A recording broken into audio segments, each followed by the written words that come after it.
Hello, everyone. How you doing?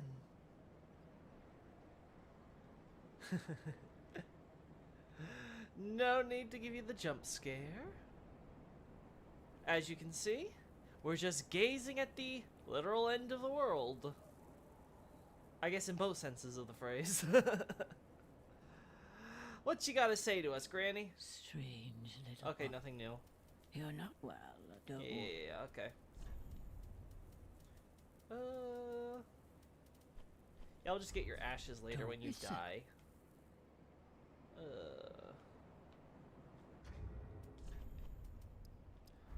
Today is Demon Prince Day, but first, I have been made aware that I've been failing as a greedy little Lord of Hollows, as the chief grifter of all Dark Sign hold bearers, bearers of the curse, chosen undead.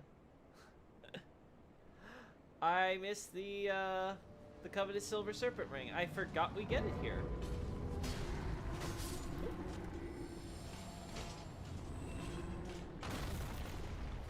Woo! Right here. How nice of Gale to know that we were going to need a magic circle there ahead of time. Even knew that the floor would collapse and everything. Funny how that works. Oh. Stop it.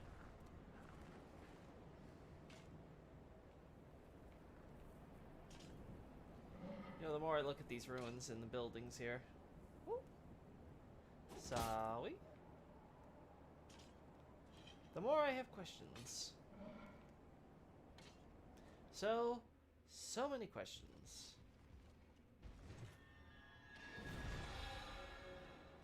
Don't care about you. We got more plus of men.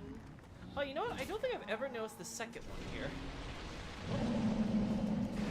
Oh. Right. Staff. Rolling. Whoopsie daisy. Okay then.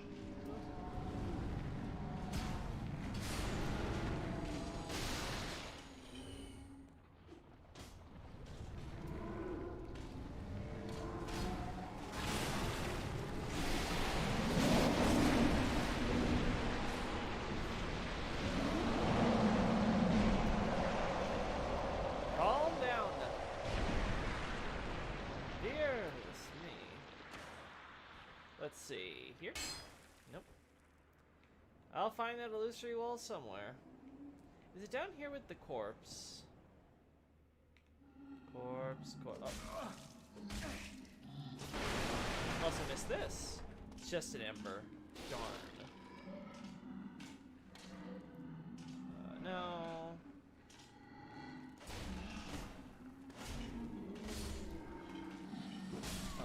Oh.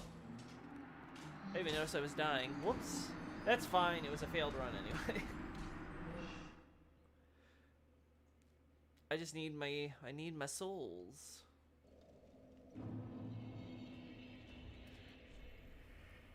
Now we're back to leveling my faith, though we won't be using it for this boss fight up ahead. I'm gonna equip myself for sorcery. Though, to be honest, I'm not confident that sorcery will be good for this fight. At least not the Pestilent Mercury I plan to use. So maybe we'll just try melee. Oh no!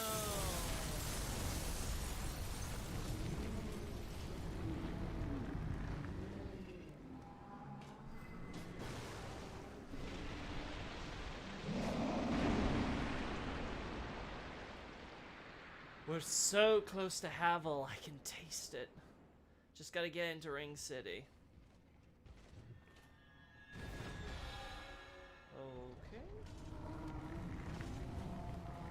Yeah, I might have to include that into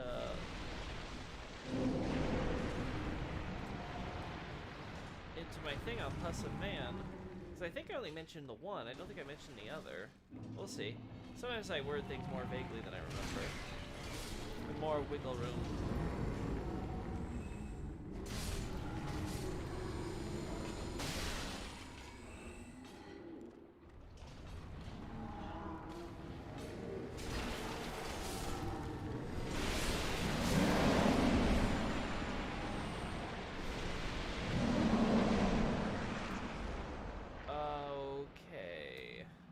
Is it out here then? And I'm forgetting. No, it looks like maybe it's over there.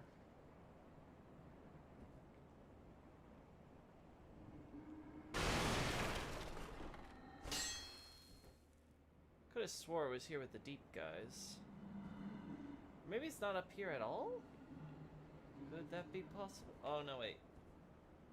Maybe oh, I see. I gotta drop down there. I see it. I see it.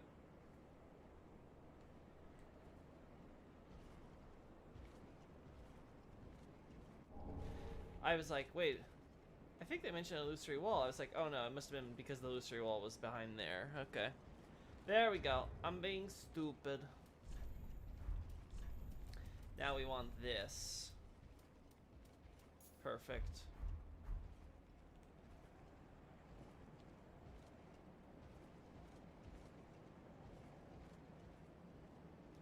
Now, I think it'd be fast. Nah, you know what? We can jump down. It's gonna take about as long.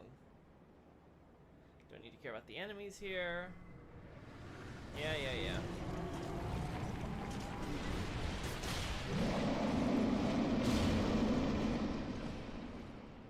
Boom. Yeah, because we want to go say hi to Lap. Look at him. He's down here. The nice guy. Oh, there you are. Perfect timing. You remember that treasure? In the thick of the poison swamp? Well, I fetched it for you. As promised. Oh, it was only a hop and a skip. I needed a rest from old Nan over there. Here, go ahead. It's yours. Maybe it'll help you with that solemn duty of yours. Yeah. This really is a dreg heap at the world's end. Mangled remnants from every age and every land. It actually sort of lends... Oh, yeah, Ring City, all yeah.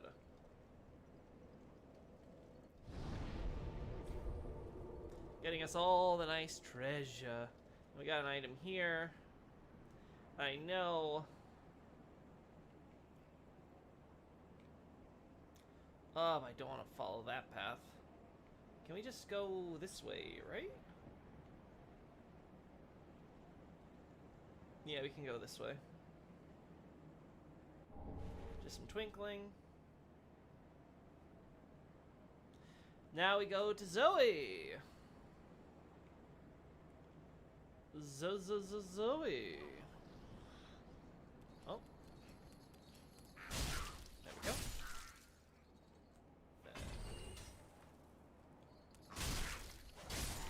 Our little ash-covered friends.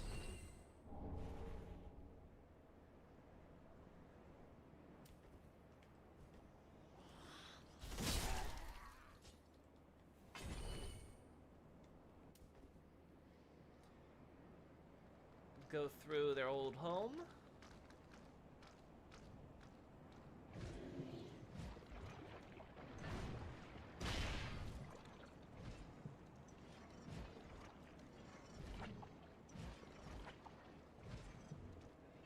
Try to get here before the poison.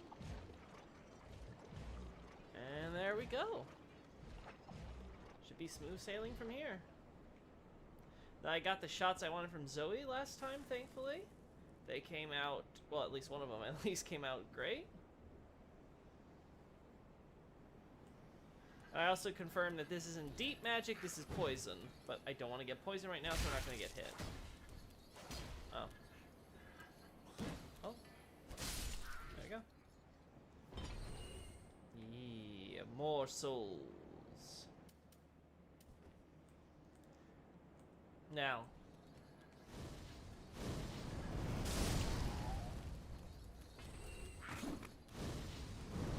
Oh.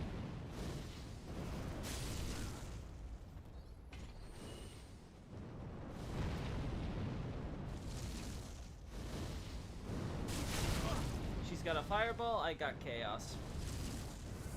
I think it's great fireball too.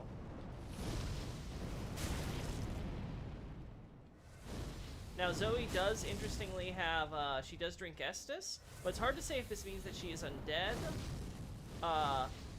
or if she knows undead. It's quite possible her father, for example, is undead, considering the type of men who Mytha kept at her tower.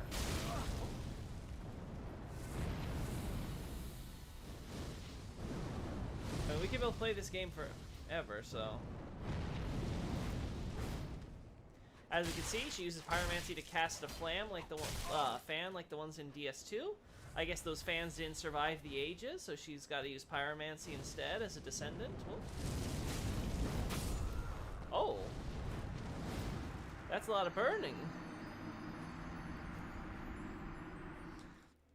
All I want is the Havel ring so I can wear my armor. I'm still not regretting the stray demon soul give up, by the way. No, sir. Those souls were better suited for me. It was worth sacrificing my full armor set for this. Also saved me a ring slot, to be honest, so yeah. That's another upside to consider.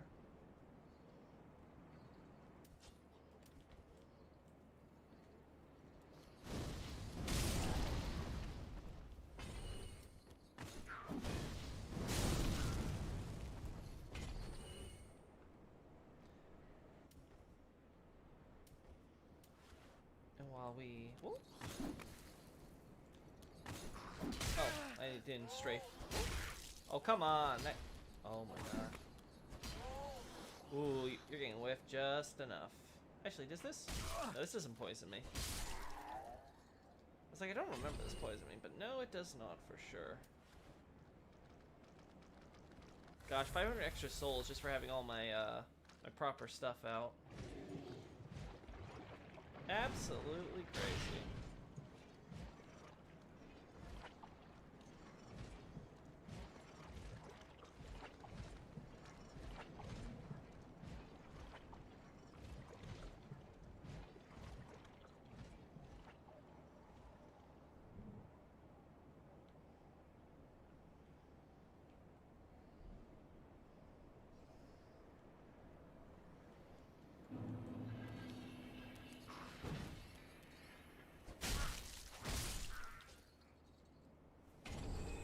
Poison gem. Again, proof again of what they're doing with their weapons here. We want to go like this, right? Yeah.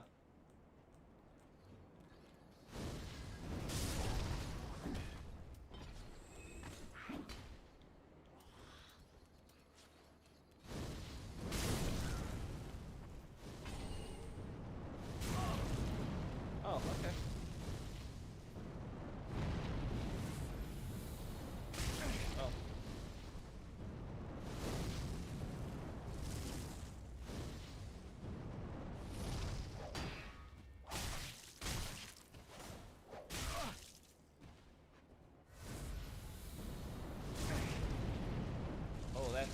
That splash is not pretty.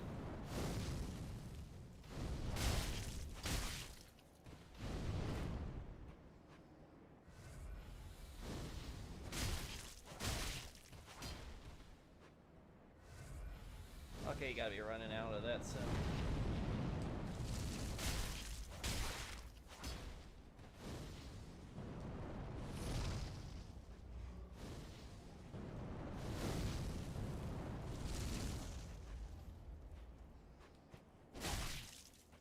Yeah, you want that.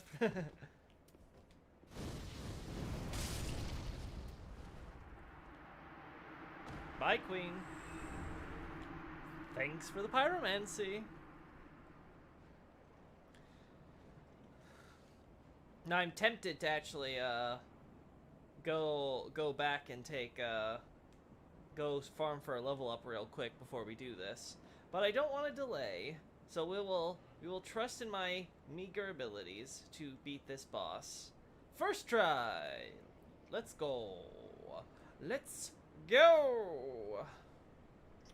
Come on there. Now first, the loadout. We don't need this. We don't need this. We're gonna want something for to boost the length, which we have. Actually, yeah, so we're gonna need the what we already got there. Let's remove the other stuff. We'll have this equipped, and just in case that doesn't work out.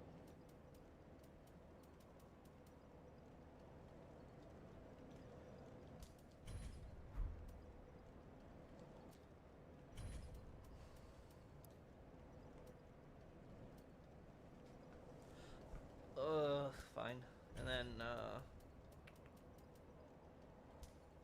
actually, I think this will be better to keep, because we don't want to overcomplicate things. Runes. I already have that equipped, so I don't have to care about that. I can get rid of the other one. Greatly boost the power of sorceries. For some reason, I thought I had a +3 version of that ring already, but... Hey, it's me, James! How you doing? Let us see. Let us see what we've got. Demon Prince... Should... Lingering and bellowing. I have taken Orbek's teachings to heart. I'm a dragon. With the strength of a bellowing roar. But the patience of a lingering predator. I will control my sorcery to the maximum effect to cheese this boss, because Pestilent Mercury is stupid. Yeah, 40. God, I miss having 60. Oh wait, I should change out my staff for this, right? We don't need this.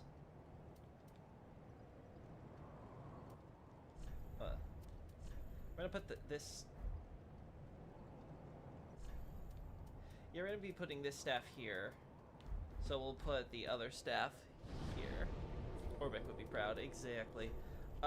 Actually, since we have so much stuff in terms of Titanite, I think it would actually be good to upgrade this more. Where's my Heretics? Yeah, because if I recall correctly, Heretics is the best thing we get until Court Sorcerer. It's also so heavy. So yeah. Yeah, we'll see.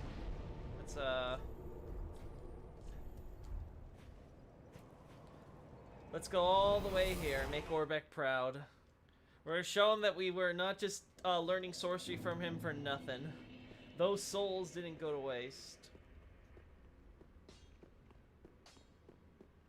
That is good, wasn't he?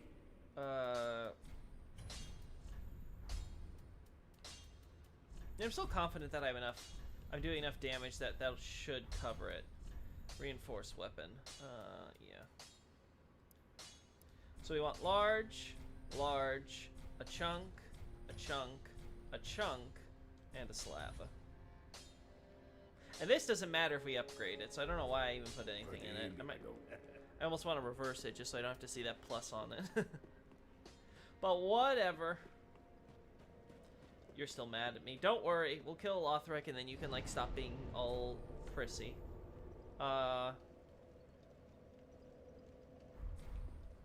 Do you have anything to spend the souls on, just in case?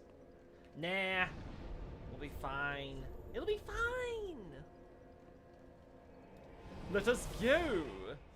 Now, the boss below here is, of course, the demon in pain and the demon from below, if I recall. That's how the English names put it. But again, the idea of a wounded demon and a, just a demon that's down below. Now, ultimately, this name for this boss, for these bosses, I should say, is actually, not that relevant to the individual who owns them. It seems to be basically interchangeable, as they are both, from what we can tell, wounded demons. Again, we'll see more of that later.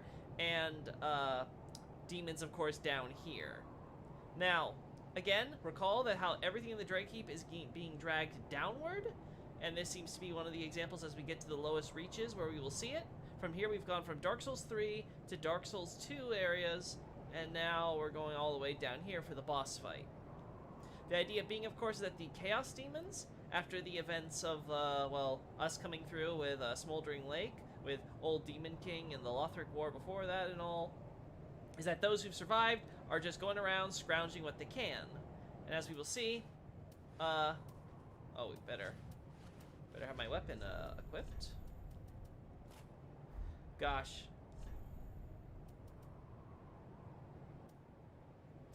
I don't know how relevant this is going to be, so we're going to try... Yeah, we're going to go back and grab Fina's ring. Because I don't know how relevant, but I think it's worth taking. Just in time for the princes, or prince. Yeah. Just in time, Pantaray. Let's, let me grab that ring, because I don't want to be over-encumbered for this fight while using a staff. If it doesn't work out and, like, damage isn't really worth it, or really the staff is working out more than expected, I'll take off this ring and take off my weapon. But, like, for now, I think I value this more than, sword, because I gotta stay.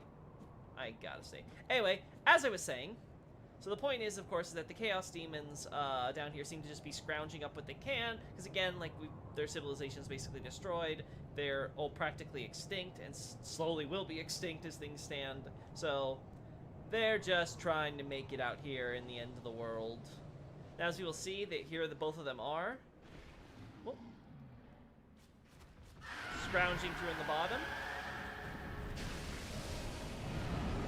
Here is how we know that they are been injured and wounded. We can see how not only are they using something akin to pyromancy, but they seem to be injured with some sort of toxic disease contaminant. So again, it tells you that what they're eating down here isn't exactly healthy for them. Oop. Let's try this.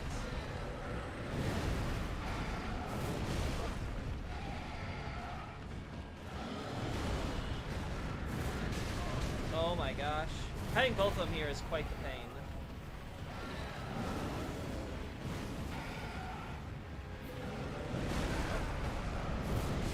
Holy hell! Okay, damage is pretty good, so we just gotta test how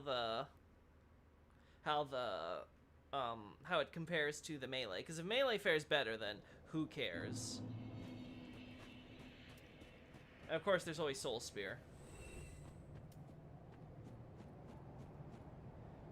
Geronimo!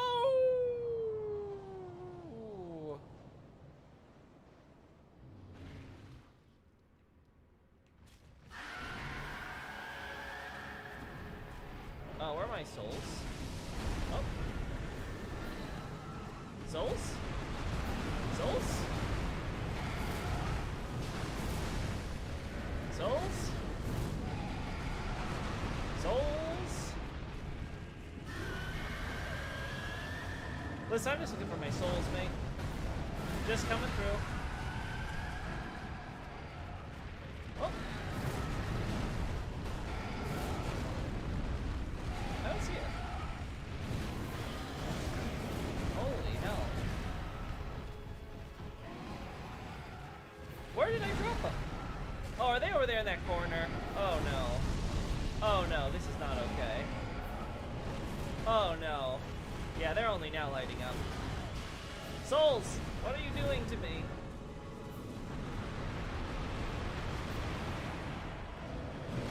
Oh.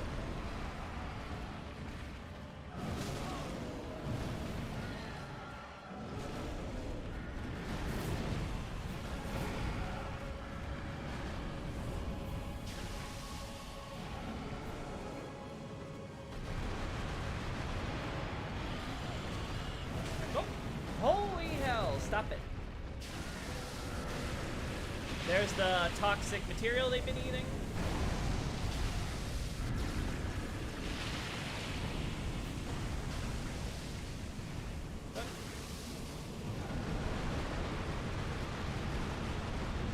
You can kind of see some of the scars that they've taken on their bodies. Whoop. They are so off their mark. Oh. There goes the toxic.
break that wall for me? Yeah, I appreciate it. Oh. Come on, buddy.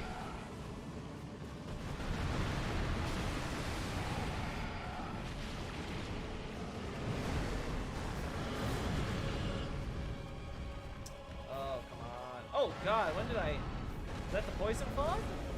I was not paying attention, apparently. Oh! Thanks, head hitbox. You actually work.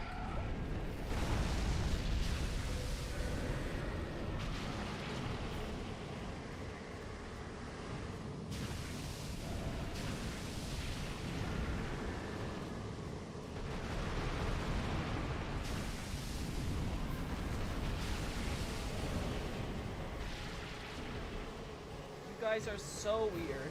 Oh.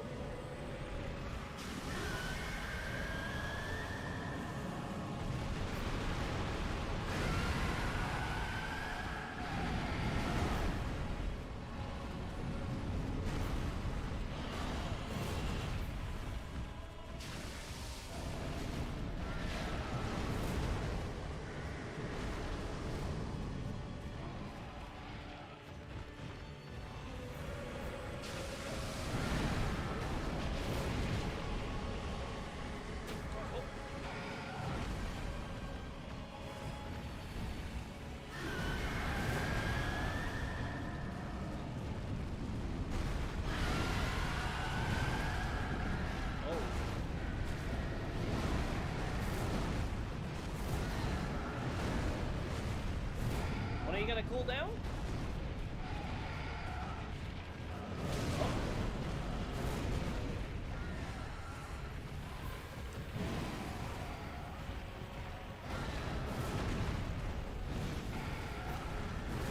Like, are you done? This is the problem with having them off the rocker. Sorry, they gobbled up all your souls. No, they did not, but I wish they did. Because holy hell. Satiate these hungry boys.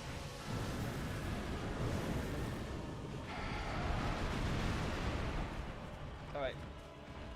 Get over here. Oh. God, we're not even face still. This is embarrassing.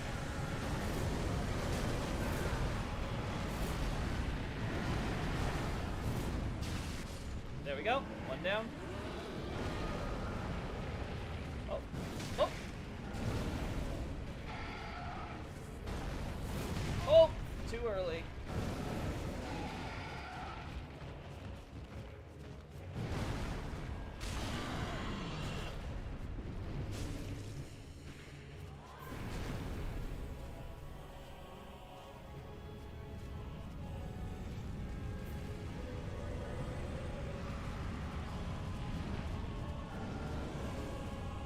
Alright, no Estes. What could possibly go wrong?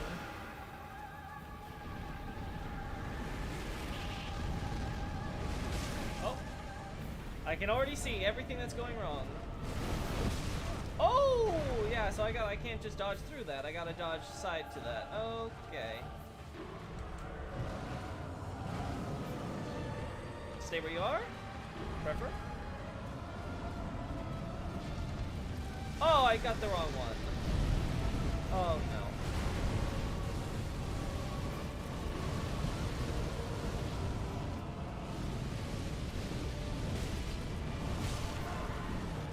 Oh, yeah.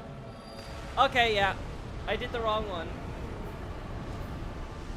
Alright, so that took a bit of time, so we're gonna try now the soul arrow and melee strategy. And because it wasn't really as safe as I was hoping for, even though it was incredibly efficient. I can do that much better with Midir, because Midir is much slower, but this, no, no, no. This, I'm better off just playing normally. Alrighty. First off, my souls.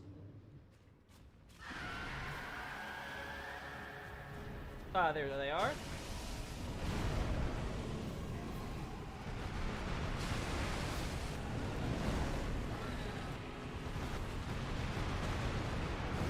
Oh my god, just calm down.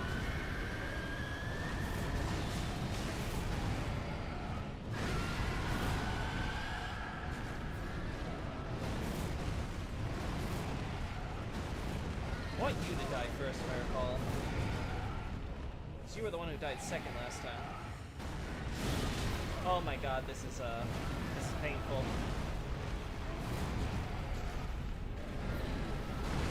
Come on, relax. There we go.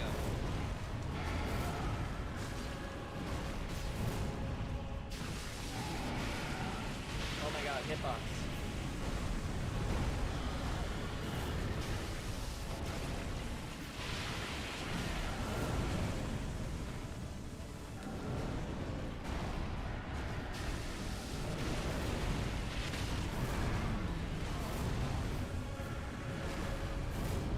Oh my god, I missed it. I'm so lame. Yeah, this is actually better. This is a new game plus, we can do this.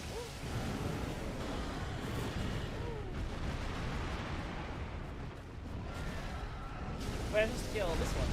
Why isn't it switching? There we go.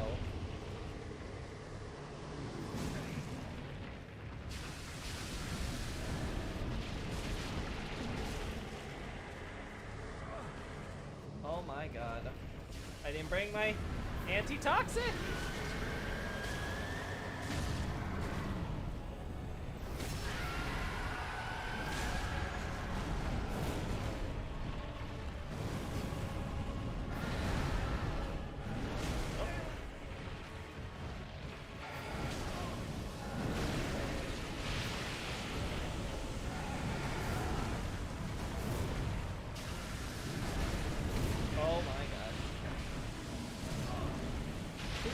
Stop, please.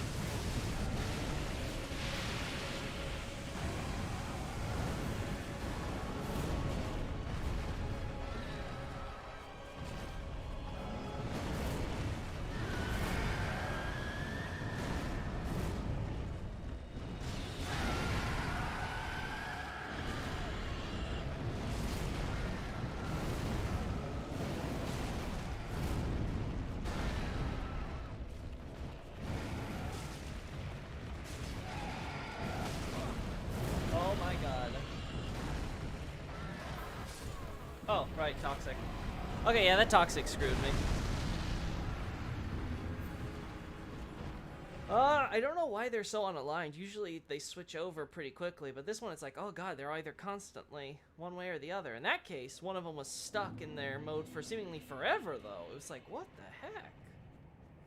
Just very weird, the whole these runs are going.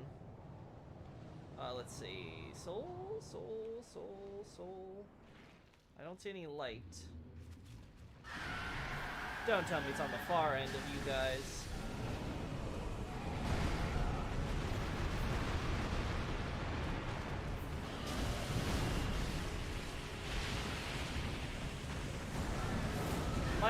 My kingdom for 40k souls.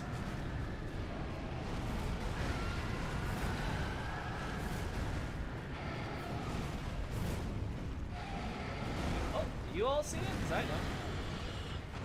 Oh. Oh. Okay, sure. Calm down, Satan. There they are.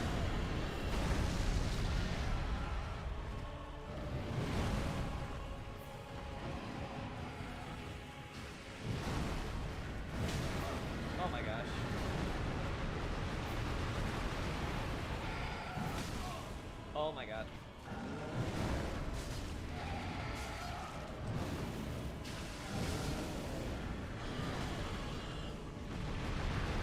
Right, I need to kill the other one.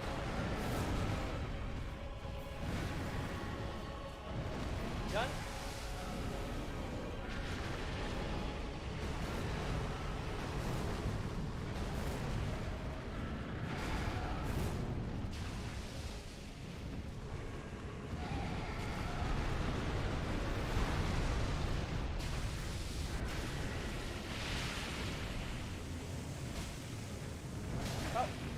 Okay, sure.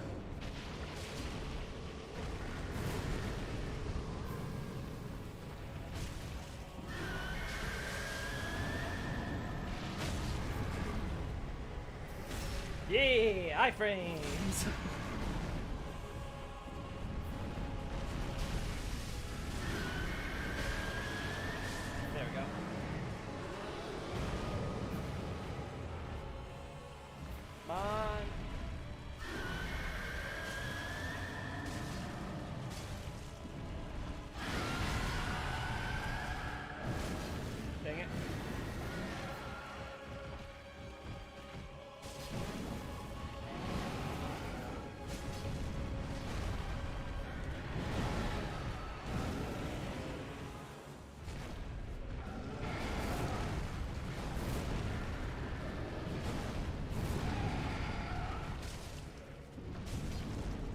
God, you have unlimited stamina, don't you? There we go.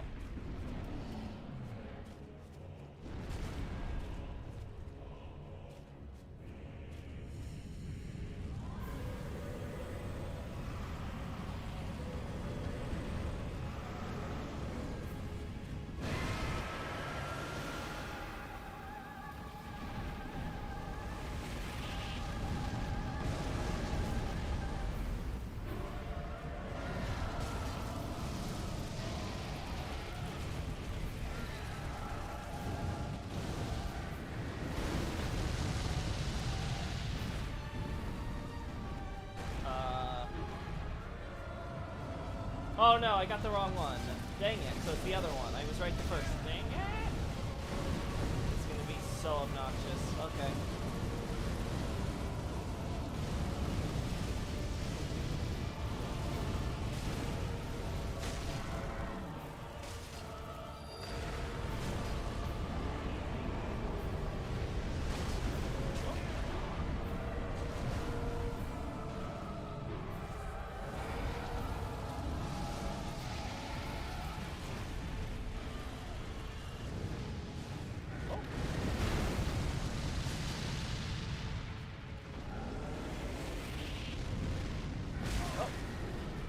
I don't know how that did like 0 damage, but whatever. Oh, turned around.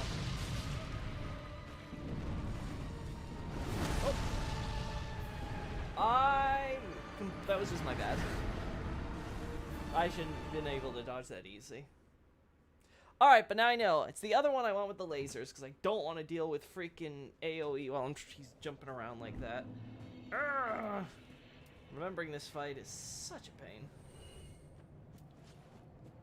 Okay. Time to do another soul search. Souls? Souls? Souls? I don't see them.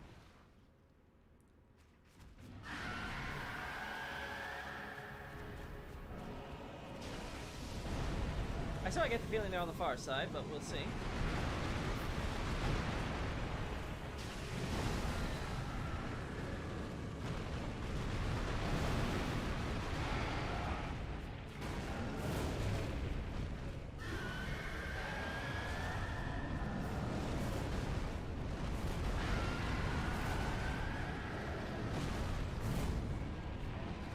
There they are.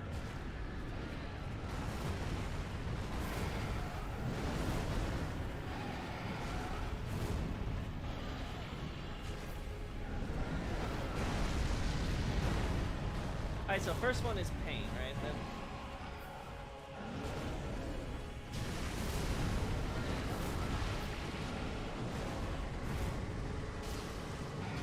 Oh, but it's below. Wait. Oh my god, I need to keep... Oh! Ah, dang it. I screwed up. My favorite boss in the game, underrated in my opinion. Yeah, I think it's a pretty good boss. I just can't let me solo him. Let me solo him? No, we're not soloing. We're not doing a let me solo him boss. No summoning for this one.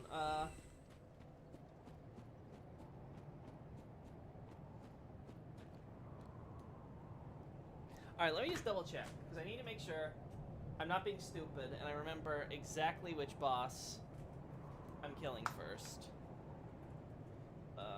Demon Prince. So I don't mess this up.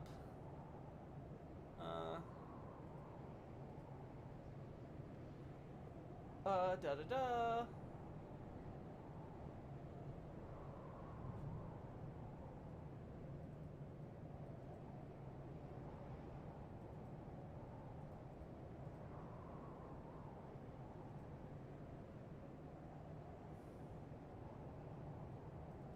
Alright, so you want to kill Demon from below last. Okay.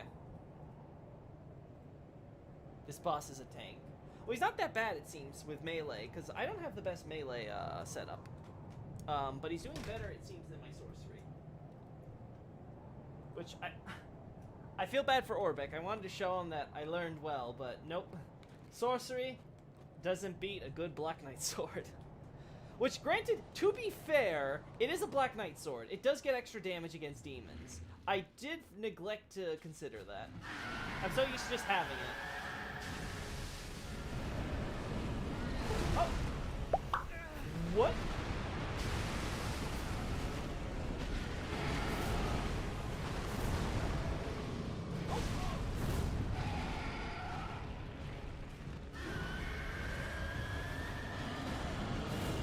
Holy hell, what are you doing to me, Princey? Alright, so you want to kill Demon in Pain first, and do Demon from Below last. Gotcha.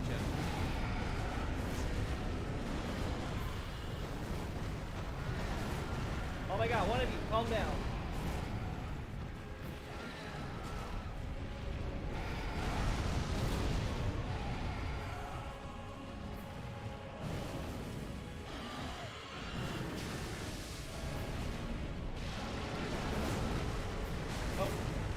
Of course.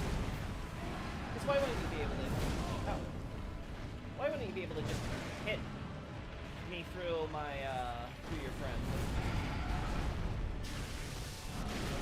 Why would I think it would look a lot deeper, though?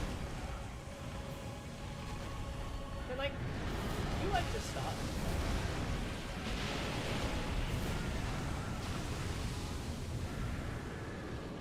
Oh. I hate you.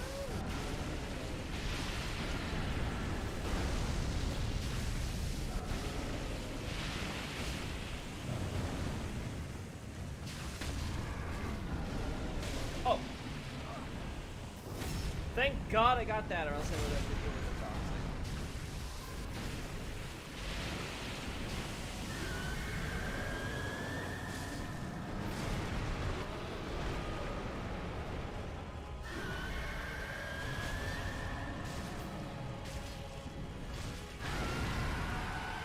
Oh my God, so...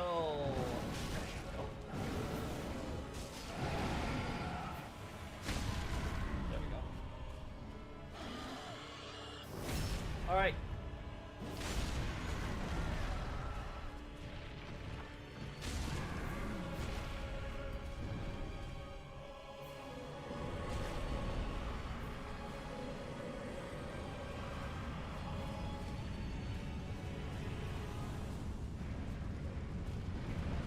I got mad that you tried to cheese them. Yeah. Pain is dead. Oh.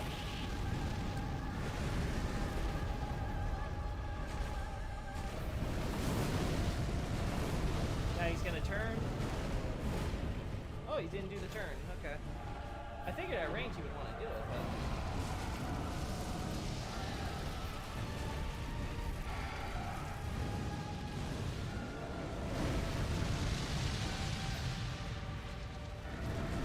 Oh!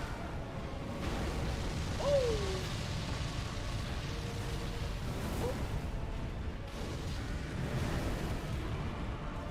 Oh! Yo, can you like calm down?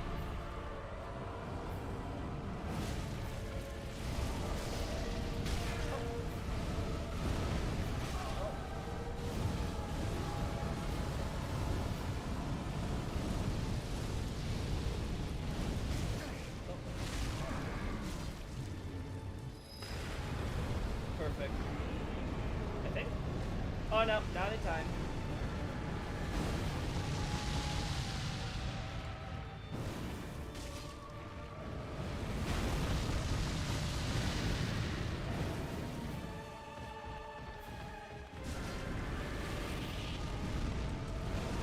Oh, I walked into that, but didn't do that much damage.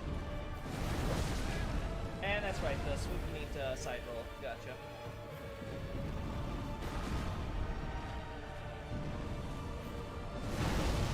I got you this time. Ooh, that was early. Oh, that was not though.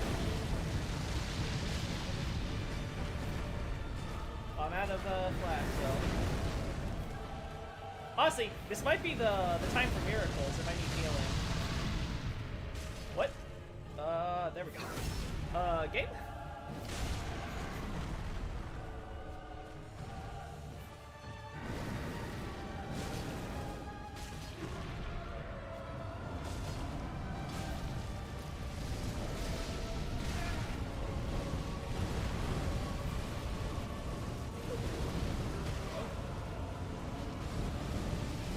Honestly, not worth it. I need the stamina.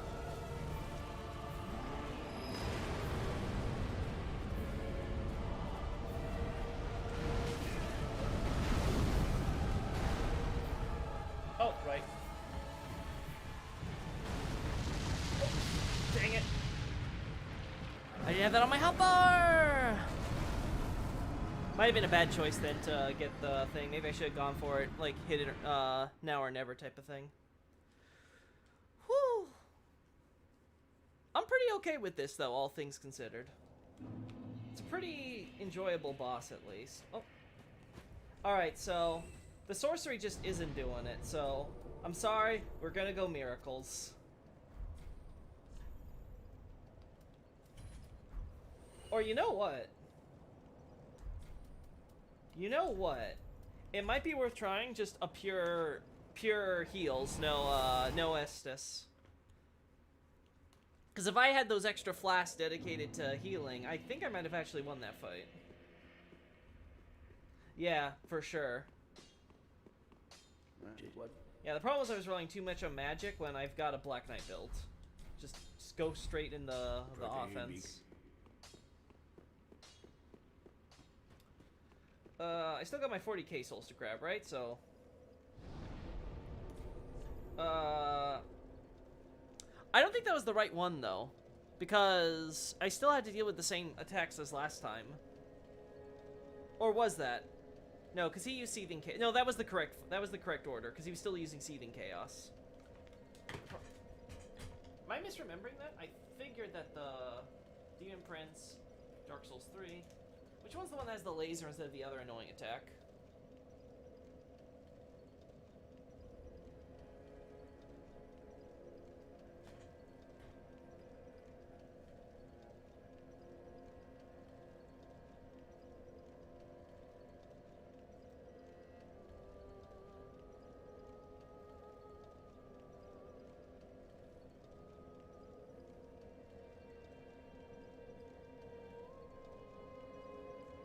Blah.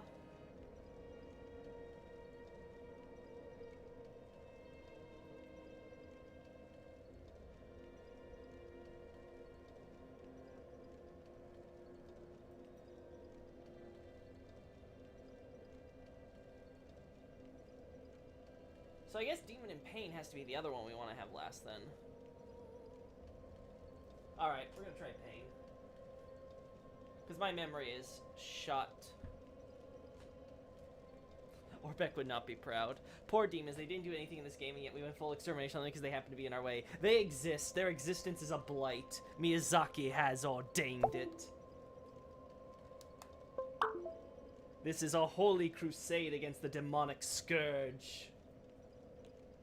There we go. Thank you, controller.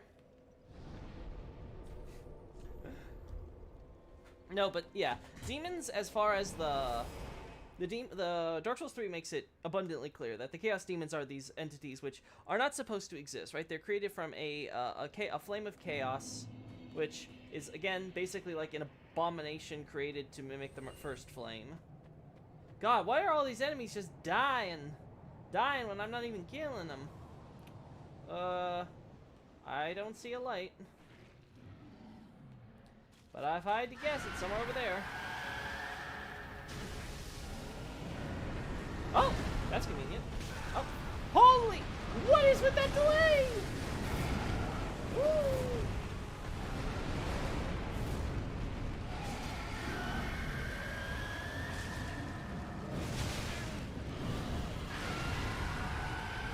Oh.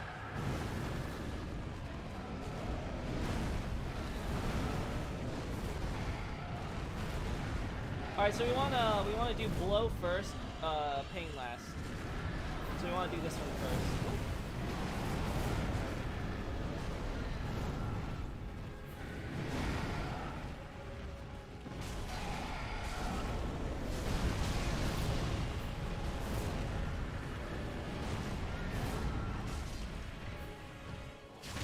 Oh.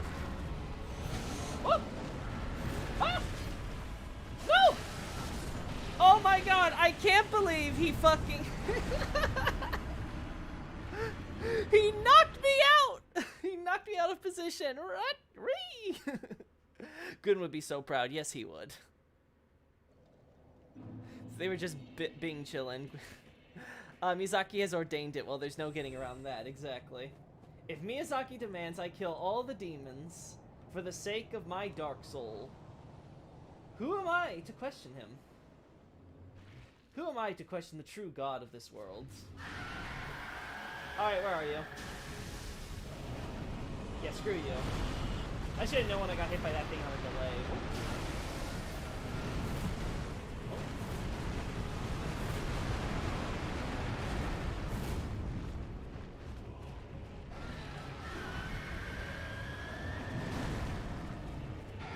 You're our...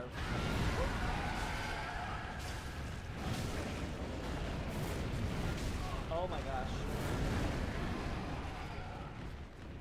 Ready to chill?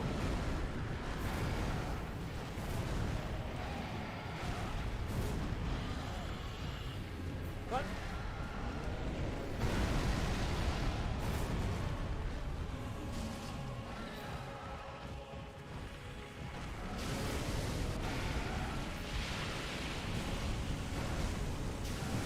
Oh.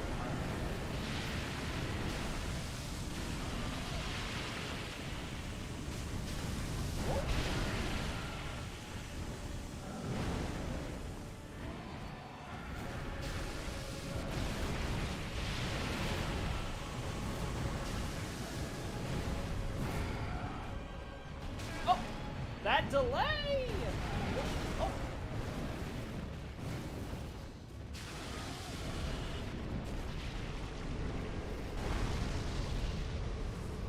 Phew. All right, can you like stay normal for like 5 seconds?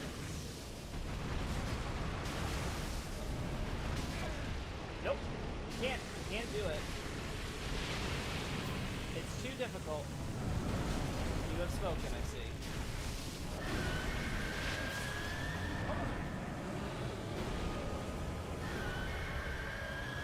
Alright, I don't like having this, but...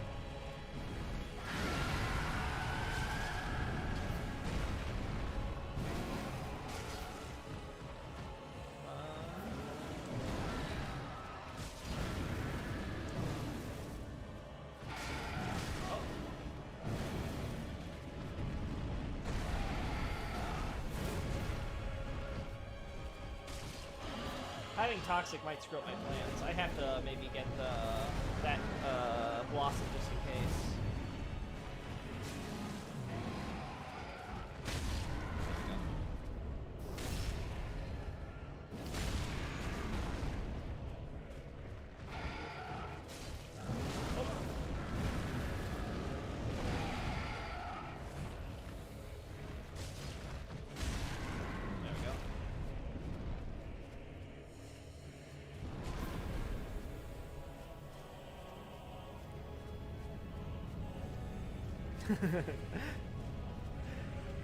First phase I don't mind as much as long as they stay out of sync. When one is off, the other's on. The problem is that's not happening a lot with this fight. Oh my gosh. Oh my. Well. Just let me heal, man! Yeah, that's not happening with me. We're gonna be here for a while, I get the feeling. It's already been about an hour, so. Granted, half of that hour was like spent just getting my my souls and stuff. Actually, if I'm not using this, I can now. What do I want? I need my my Chloranthy for sure.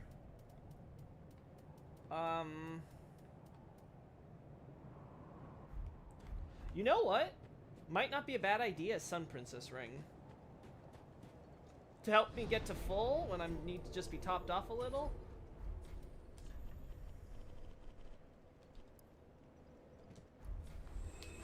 And so I have something. You know what? Nah. We're gonna go full doggo. Because I'm getting a lot of multi-hits in. And I want to do as much of those as I can in order to stagger them. There you are, my little souls.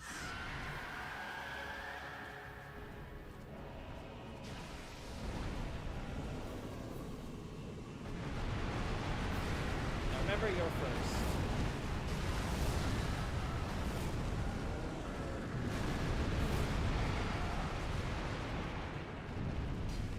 Oh. Oh. Wait, why am I rolling? Fat rolling?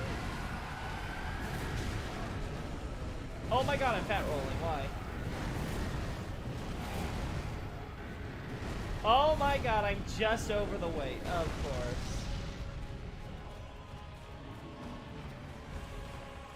Alright, fine. I'm not using this anyway.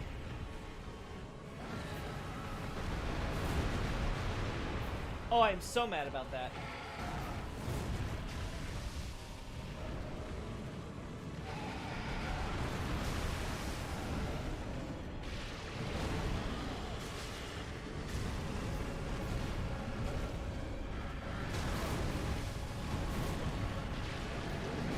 Okay, sure. Oh my god, your hitboxes are being so obnoxious.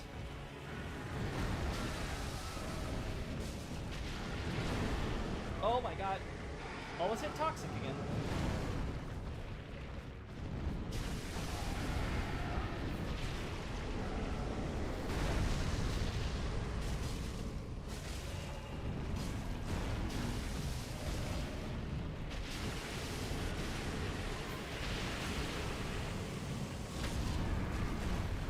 There we go.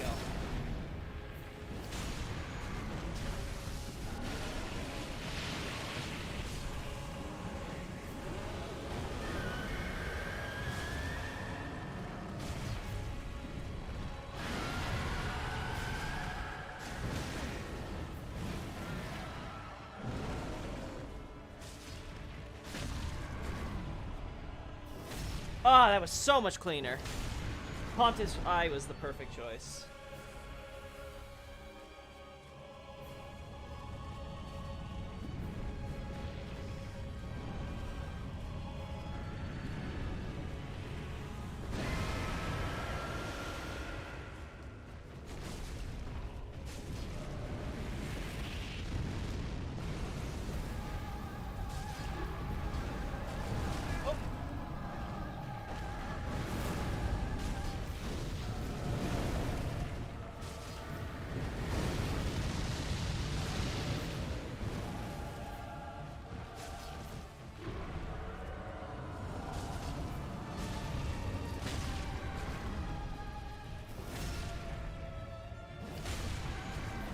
Perfect.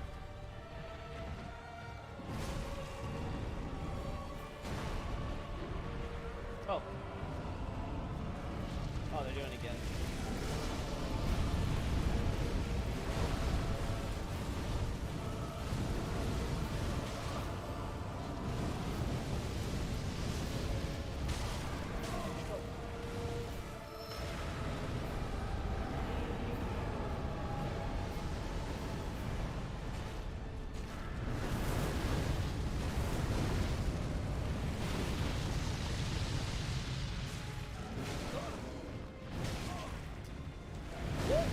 There we go.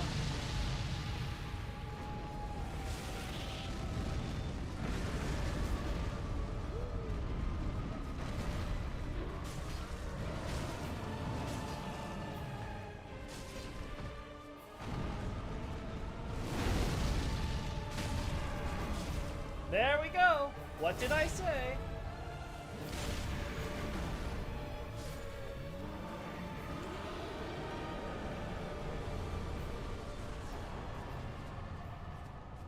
Woo! Just need the right setup. I didn't even need the extra flask, to be honest.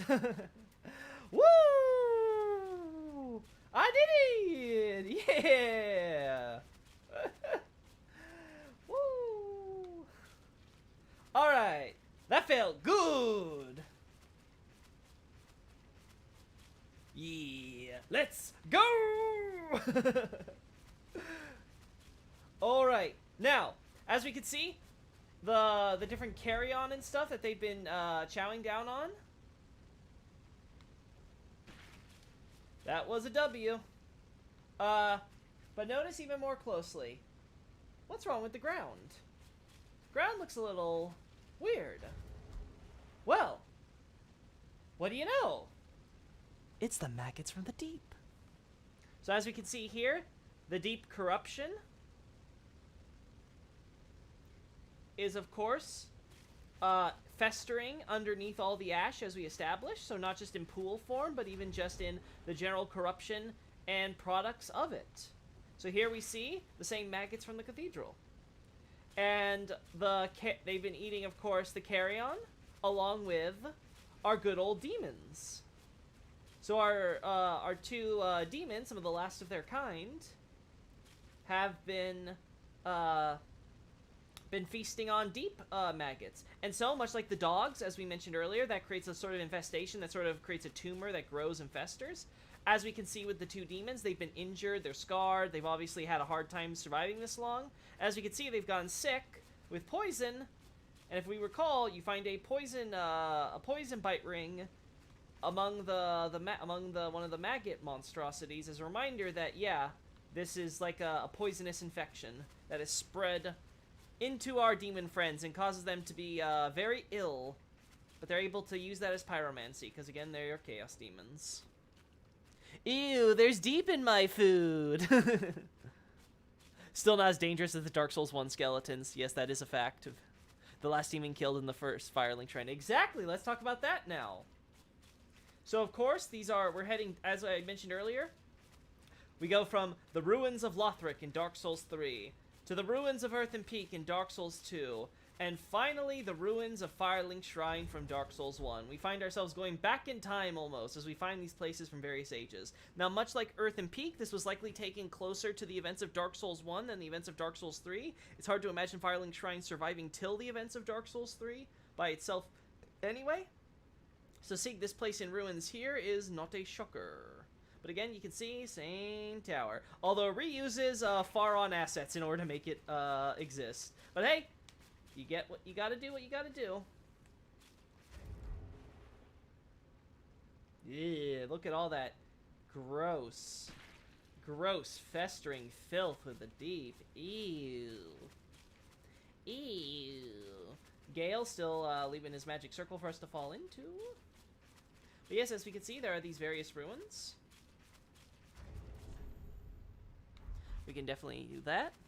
I do find it funny that with all the stuff I put on, I end up getting, I think, more, almost as much, a little bit more souls than I actually, for the level up than I actually need. It's actually hilarious. Yeah, let's loot this, the small envoy banner. Again, just believable, you can have this anywhere. It doesn't really mean anything of it being here specifically. Because as we will see, it is related to the Ring City. So that there. Now, it's worth discussing, because I'm not going to actually use this soul. I'm actually keeping it, because I actually have something I want from this. Yeah, so... yeah. We're going to go back now to our pyromancy build.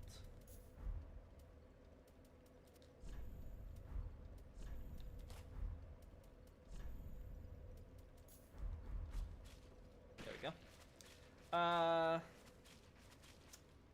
Anything else to talk about besides all this? Mucky water and all that?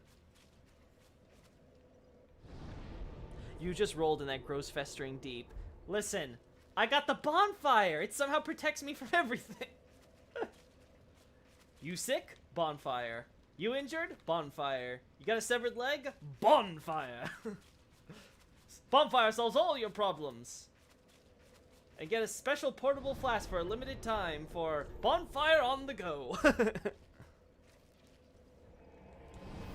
Now these demons were the questions have been raised about why the demons can become the demon prince. This again is not very outside of what we can understand about how these things work. The demon prince, basically, when Lorien killed him, obviously most of that soul was probably collected or taken by Lorien and Lothric. I mean Lothric the kingdom, not the person. hate that I have to distinguish that, and so does he. Lothric, when Lothric slew the Demon Prince, obviously, we learned that that permanently stained Lorien's greatsword, causing it to have fire, so he can essentially fight with flame in Phase 2, much like the Lords of Cinders do, despite Lorien and Lothric not actually being a Lord of Cinder, or Lords of Cinder, I guess, technically, between the two of them. The point, of course, that I'm trying to make from this is... Where is the soul? There we go. Is the idea that, of course, they all share that chaos, so naturally they want to be able to have... They collected basically remnants of the Demon Prince's soul, and those little fragments, again, they're like a burning flame, an ember, as you were, a smolder, you could even say. At the end, when the last, the quote-unquote last of the demons is left, the Demon Prince, the soul inside of him, his will to keep fire and chaos and the legacy of his subjects alive burns within him, and as we see, as that last demon is dying, that flame kindles and starts consuming, as we can see here. You can see the, how that small little flame at the center has burned the entire, demon soul and caught it into this massive conflagration, and so it sort of shows that as the last demon dies, their flame burns all the brightest. They go out with a bang, that's for sure. Now, some of you may be saying, wait a second, last of the demons? This is sounding a whole lot like the old Demon King thing being the last to know chaos when the Batwing demons exist. And you're right. This has even gotten my favorite meme in the Japanese community, where it basically shows, it shows basically the description for the old Demon King soul with like a shot of the Batwing demons going, eh? With a question mark. And then, then the next shot is the one of the Demon Prince's one, and same shot of the Batwing demon going, eh? With like 3 question marks. It's like, what? What? Like, Miyazaki's clearly making the point because the Batwing demons have renounced chaos. They accepted Gwyn's lightning when they betrayed their brethren during the demon conflict in Izalith. See Abyssal Archive for details. The idea being, of course, is that they now have a soul knowing lightning power instead of chaos now. And so it's no longer right for us to, for them to be considered. Though again, it is funny because they are still technically chaos demons. But again, Miyazaki wants his poetry. It has to rhyme! It has to rhyme! What a cool icon. Exactly, it's a really cool icon. Honestly, Dark Souls 3 in general, we have to appreciate for going the extra mile and giving us unique icons to reflect the unique affinities. Like, imagine going back to, like, Dark Souls 1 now and seeing, like, Quelaag soul, and actually seeing Quelaag soul looking more like old Demon King or Demon Prince's soul than what we got in Dark Souls 1, where it's like every boss soul looks the same, which again makes sense from a contextual standpoint, but what Dark Souls 3 does is elevate and acknowledge, yeah, different soul affinities happen, and we can start seeing it as early as the regular bosses. Anyway, let's get our level up in. And I need my item. We want more into faith, because we want to, yes, give me more into that, my pyromancy. Yeah. We're gonna go all the way into that, and then we're gonna raise all the other stats. Yeah, I got a Twisted Soul for you. I'm actually gonna use you for once, buddy. There's my beautiful, that's my see, this is my favorite Pyromancy Flame, and it's not just because it's the one with the most attack power for the spell buff and all that. No. It's because it's a freaking dagger. My Pyromancy Flame is a weapon all on its own. I like this much better than the regular skill. Oh. Thank you. That was worth it. Every single penny. Am I forgetting anything? Nope. Gotta upgrade this now. It's gonna put me just over at the limit. Now, do you have to be under or is it at? Okay, you can be at. That's perfect. Let's upgrade this and see if it's stronger than my normal. Yeah.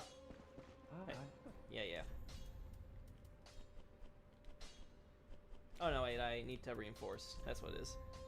Wait, it's a regular weapon. Right, I go to Andre. Andre! I've got something you've never in your life ever handled before. Can you turn literal fire in the shape of a dagger and reinforce this with some Titanite scales. Now, I haven't talked about this before, but the reason why we use Titanite scales for soul-derived weapons and other weapons which, quote-unquote, in lore would derive from souls is, of course, the fact that this is Titanite that's been affected by a soul. Again, as we recall in the first game, it was with the Titanite, the Demon Titanite and the Titanite demons, and in Dark Souls 3, it's now with the Crystal Lizards and the Ravenous ones and their Titanite scales. Because, again, in the first game, we had the soul of the blacksmith after his death, essentially affecting some of the slabs, seemingly at random, and causing those slabs to essentially go through a transformation effect similar to the Crystal Lizards and sort of arise the Titanite quote-unquote demons. And then in Dark Souls 3, of course, we know that when the Crystal Lizards eat raw soul instead of just Titanite and earth and all that, they actually develop, of course, into a hulking monstrosity. They go through some hyper-evolution growth. Anyway, let us now work. Oh, yeah. Yeah. All right. Now, just to confirm. Yes, that's... Wait, spell buff's higher on this one, actually. Am I crazy? I could have sworn I remember this being stronger, but maybe it has to do with your specifics. Oh, well, we'll test the damage now. We'll test the damage now. We really need a Dark Souls 1 remake with every Souls Icon remake. We just need a Dark Souls 1 remake in general. Yeah, a lot of people are always kind of on remakes, but I'll be honest, I don't mind a remake after for Dark Souls, just because compared to say like The Last of Us or some other games that have gotten remakes, Dark Souls definitely looks increasingly dated. Dark Souls 3 still looks okay, pretty decent. It's not the worst in the world, but again, same with Elden Ring, but like there have never been graphically intensive games, and Bluepoint definitely shows what a next-gen Dark Souls game can look like. Again, we see everything except the statues and stuff. They're not porting all that over. We need a Dark Souls 2 remake most of all. I would agree Dark Souls 2 would benefit most from the remake if the developers are willing to change a lot with the game. They need to remove some bad mechanics and make it more in line with the other Souls games, while also keeping some of what makes Dark Souls 2 unique, like, say, power stancing and stuff. Like, there's a lot... Here's the thing. Elden Ring is Dark Souls 2, too. It is the better Dark Souls 2. It is exactly what Dark Souls 2 wanted.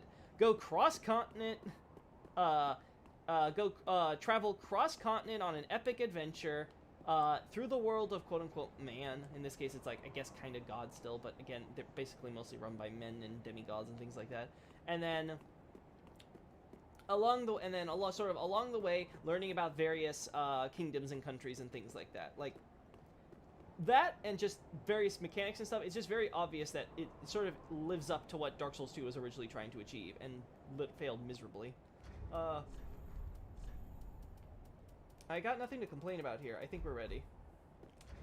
Just so I don't look... Oh, no, I guess we're gonna look ridiculous.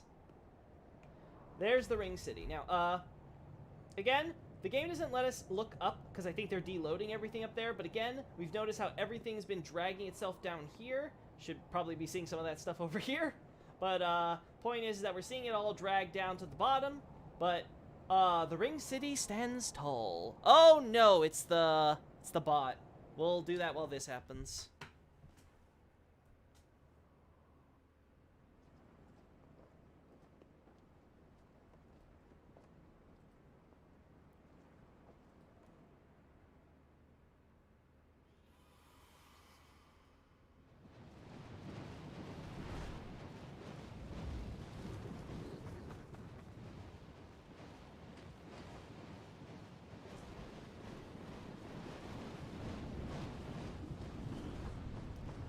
I agree, but I much prefer Dark Souls 2 setting over Elden Ring. I have no comment, because I have to finish my playthrough of Elden Ring before I can comment too much on Elden Ring.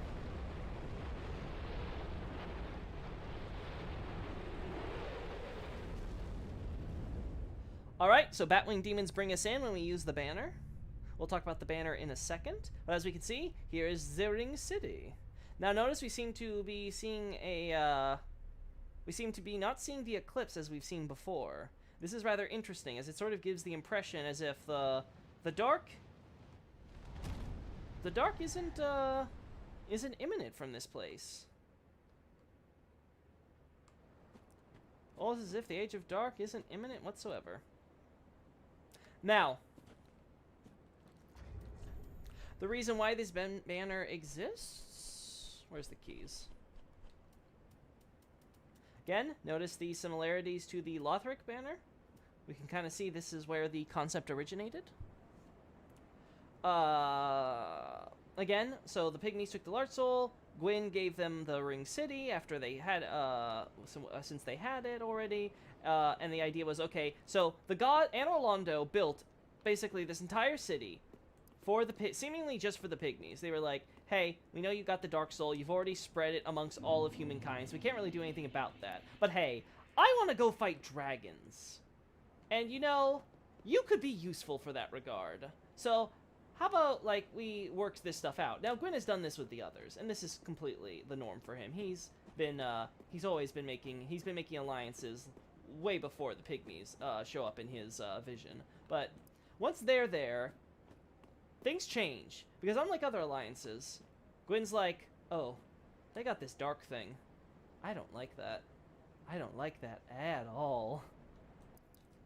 So he already from the start, he gets his gears turning, and the master politicker that he is, he moves, he starts moving to isolate the race of man. So again, Dark Souls 1 actually implies a lot more about this stuff than you would think. The idea that there are, of course, multiple Pygmies is implicit to the idea of the Pygmy being the ancestor of man, because obviously can't just, like, self-procreate himself out of nowhere, obviously. There has to be at least, like, another Pygmy to create the rest of the race. But yes, the idea would be that there was probably, there's already the implication that there was already a Pygmy clan or tribe or race that were already in existence. And then this race, essentially, one of them found the Dark Soul to become the Lord, and split the soul amongst his kind, so that way all of them would essentially have the Dark Soul affinity and all that. This also seems to have been done in a way that wouldn't cause the Dark Soul to essentially eat them up. Titanite Scale. Already reminded about souls affecting this place.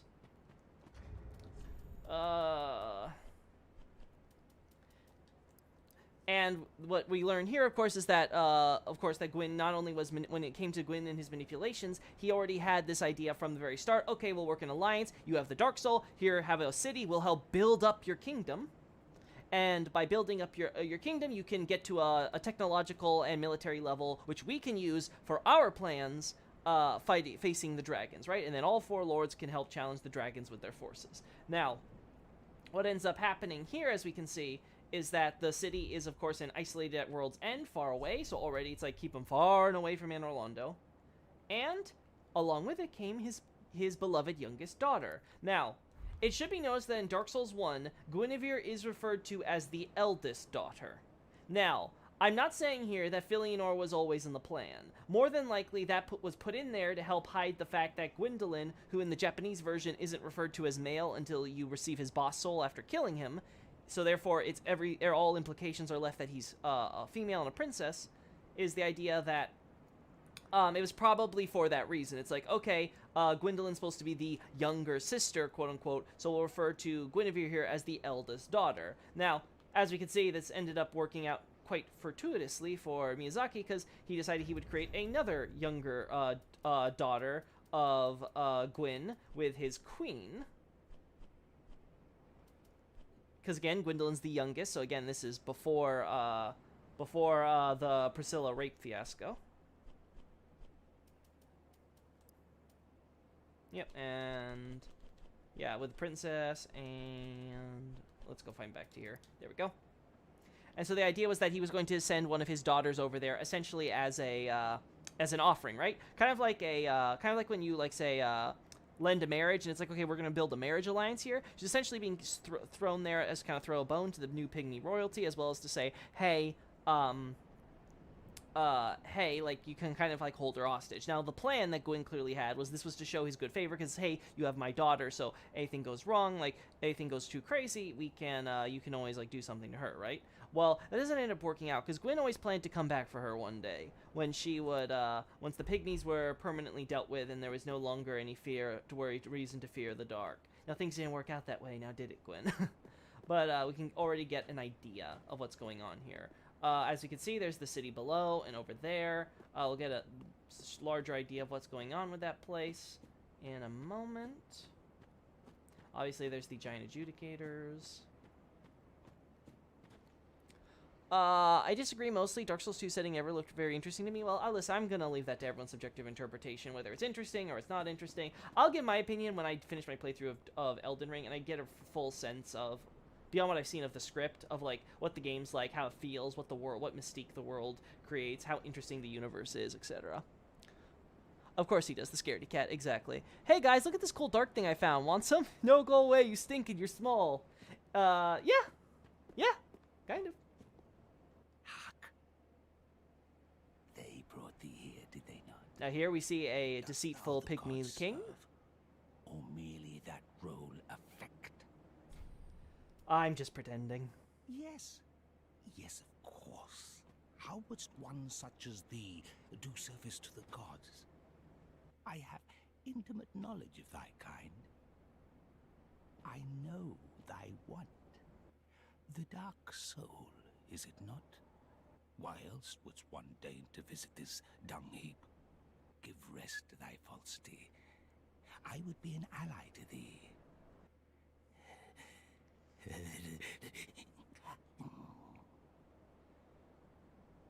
So he basically refers to this place as a cesspool, a shit sink. Like, basically, again, the idea is that, of course, this place, surrounded mostly by a wall, a giant earthen wall surrounding it, is basically just where all this crap and all this waste is going to. And it's all because, as he makes a point of, Filianor. Now, notice from here, we can see quite a few interesting landmarks, and I'll talk more about them when once we get to the bonfire. But again, this is a pygmy royalty. We see others like him dressed similarly, and I think even maybe identical models, though hard to say. As we can see here, our mate here is not doing so good. Let's get the HUD off. Oh.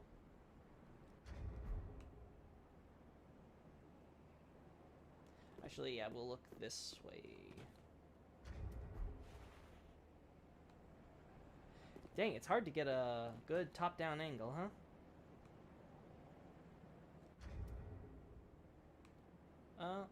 Yeah, let's do it this way, so that way I can do it. Yeah, that's how you do it. That's how you do it. What you doing? As we can see from his legs, doesn't look like he's doing too good. We can also see again from his clothes, kind of a swirling vortex, seemingly to represent the abyss. And of course, that lovely moneymaker right there. Now notice how the pygmies are depicted as basically human. They have a bit more of that hollow appearance with the dried up faces and look. They also have flatter noses. They are much more ape-like in that regard. And it seems to be that simian look is intentional, because the idea is, of course, is that the human form that we're so familiar with is a form that makes us look more like the gods, the medials, all because the power of fire is sealing away our dark soul, of course, and causing us to basically gather and create a normal light soul, which causes our whole body to have that sort of lively vigor that we lack when we're just beings of the dark soul. If it is the dark soul thou desirest, then seek Filianor's church at the base of the cliff. See ya. There wilt thou the sleeping princess waken. I see. Her slumber is a deceit. Oh. A lid covering an overgrown privy. Oh. A prop to keep thee from the dark soul of thine desire. I see. Worry not, I am a true friend to thee. If thou art yet human, the urge will soon begin to swell, to curse the gods and bring ruin upon this accursed heap of dung.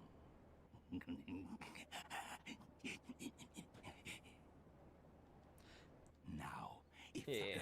Now, as we can see, the this pygmy lord, at least, seems to be here for one reason or another. Perhaps he is undead. That is a possibility. It would explain a lot about his situation, since he seems to that, or he's been left to die, since he seems to have no operation of his legs and is sort of just here on the ground in a graveyard. Now, this is very important. There we go. Because this area is referred to as the Mausoleum Lookout, if I recall correctly in English. But the Japanese clarifies it's the Royal Mausoleum Lookout. It is the place where the royalty are buried. So all of this are the graves of the Pygmy royalty from ages past. And if you have a little imagination, you might realize how major this detail is. Notice, of course, how the holes are placed inside the graves. We've seen this in Cathedral of the Deep, used to denote the undead. It's quite possible that the same is being done here. It may also simply reference how the fact that, again, this is, of course, the Ring City, and this may simply be their, the way to denote, of course, the dark hole of the dark sign, with which, of course, they've already been sealed by this point. So that may be the intention. After all, there's no point in having graves with holes in them to denote quote-unquote undead if all of them have it anyway. You're basically like, okay, everybody might turn undead. So again, it seems, again, probably more so in the latter scenario. These are reused assets from Faron again, so I'm not going to pay too much attention to them.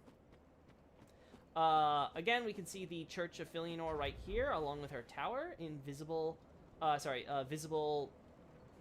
of the mausoleum. And right next to the mausoleum, where the royalty are buried. How very convenient. Oh, sorry, adjudicator. We also have... You done?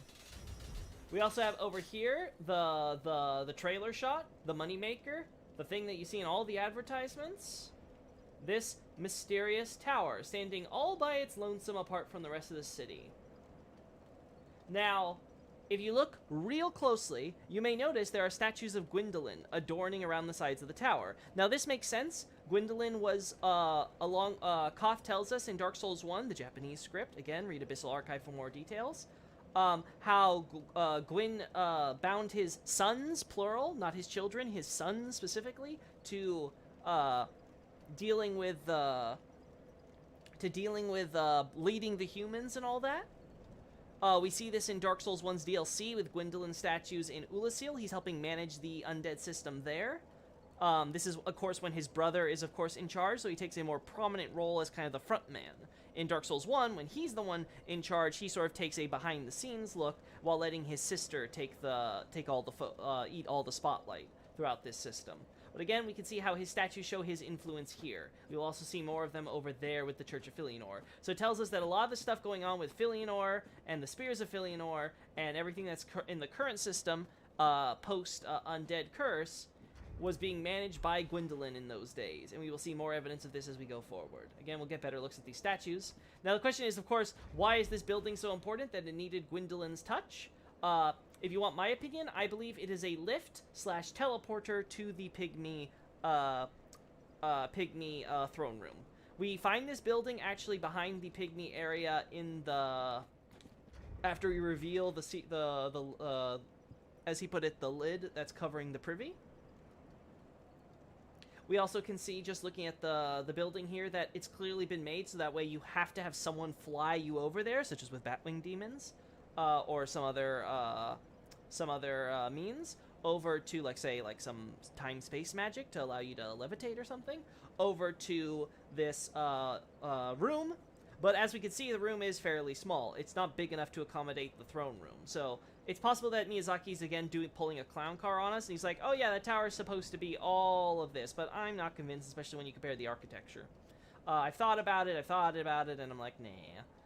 So again, I think this building, and the reason why it's so prominent in advertisement and stuff, is because it is the quote-unquote normal way you would have to get to the Pygmies in the throne room. Which, as we can see, it ain't happening. we ain't flying. We ain't true crows. So, we're just gonna have to make do on foot. The furtive Pygmy was a king after all. Ooh, someone's got the gears turning. All right, let's do this.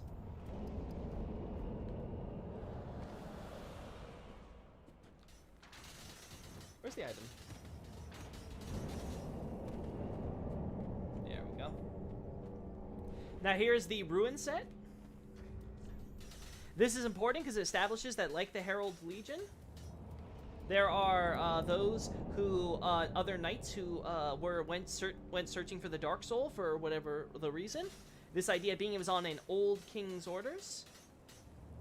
This is, of course, very interesting, because for those that may recall, we have, as acknowledged here in the story here, is that there was a dark, quote-unquote, legend told about these knights after they left to apparently get the Dark Soul or information on it, and this resulted in asserting golems with their name being included. Now, as you recall, there were various named golems in Dark Souls 2. They were never explicitly called golems, but that was the obvious direct implication of what they were. They were, again, a ruin or empty, hollow sentinels or guardians. And the purpose being here is that, okay, do you recall where you encountered them? This was at the Bastille, the Lost Bastille. The reason why is because this forgotten prison was originally the site of Olafis, the country of sorcery. Now, Olafis and its king, again, this is more made obvious in cut content with some cut dialogue relating to talk about the king and even giving him a name and all that. Most of that got cut out from the final game, but there's the idea that Olafis was a kingdom with a ruler of the country, presumably a king, because again, everything in Dark Souls is pretty much run by kings, naturally. And the idea, of course, being this is probably the old king, because, again, Olafis at the time was incredibly paranoid about the undead curse. It was getting out of control, and they kept just kind of stuffing it and turning the king kept turning his own castle into a prison for the undead to kind of lock it all away and seal it and get rid of all the things he didn't like, including eventually his favorite magician Strayed, because, God forbid, he thinks that the guy who came in as just a wanderer would leave as a wanderer again and go to someone else who might benefit from his powers besides him, so turned him into a statue and threw him in jail. But there's this idea that these knights were probably related to Olafis or Olafis history. And the idea that Dark Souls 3 is putting up front here is that, yes, this is very true. This is very likely that these were knights that belonged to Ven or Olafis in Lost Bastille. And the reason why there was so much interest taken by, again, the implication is the prison warden or master of the Lost Bastille was Aldia, and that this was one of his bases of operation for study before he ended up doing the whole bring everyone to his quote-unquote manor in the Far East. The point being is that Aldia, who is of course someone who's very interested in studying souls and understanding the truth about this world, which would naturally include the Dark Soul, dark and fire both. He might be very interested in legends of knights who went seeking the Dark Soul, presumably, since their king was so paranoid about the undead curse, to possibly do something about the curse, that somehow getting the Dark Soul might help in this regard. Hey, if we get the Dark Soul, if the Dark Soul's the source of all this problem, then maybe if we take it and grab it, maybe we could do some hoobly-woo in order to break this curse, or do something to suppress it. So yeah, this is a cool little way to help connect Dark Souls 2 and Aldia into the events happening here in Ring City, which I very much appreciate, because Dark Souls 2 could use all the help it can get.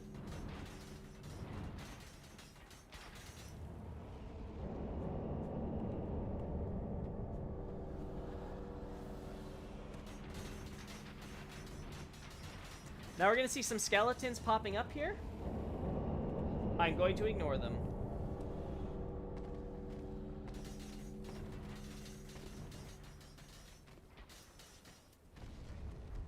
Time to test that damage. Oh, I forgot to put my pyromancy. Oh, boy. Oh. Why do you not walk yourself off ledges, but I do?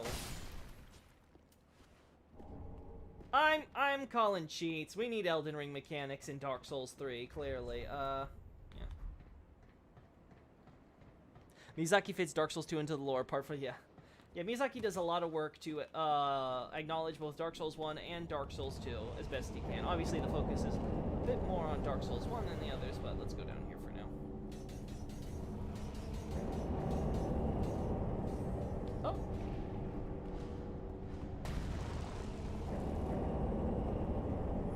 There we go.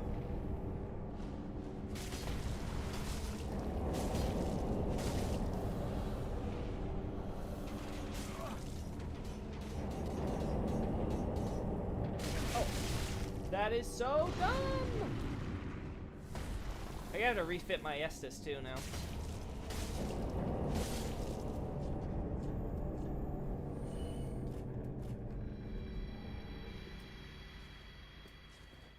Dang it, I already got the souls, huh? Darn. Darn. Oh well. As we can see here,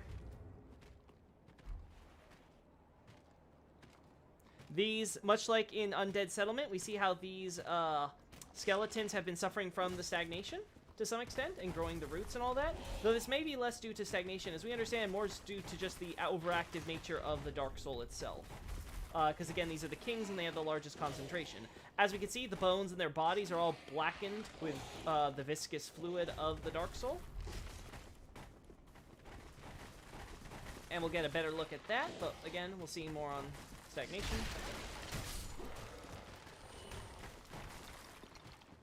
Come a little here. There we go. There we go. Alright, let's take a closer look. Let's look closer at the examinee. Again, as you can see, the little roots, tree bits. Now again, could be actual just plain regular stagnation happening here, because we do see seemingly something happening with those innards. But again, it could just be that there's so much dark viscous fluid from the Dark Soul overflowing through their bodies as they rot, that's sort of consuming some of the flesh and keeping it from just decaying fully all the way, and then they grow all the extra tree bits because that's how it be. That's how the dark do. But that's fan service. How dare Dark Souls 3 be connecting to Dark Souls games? Yes, clearly. Every Dark Souls game needs to have absolutely zero connections to any of the game except in the most vaguest and broadest sense possible. How is it possible to enjoy a sequel to a video game that actually tries to build upon what came before directly? Absolutely insufferable. That was sarcasm, by the way.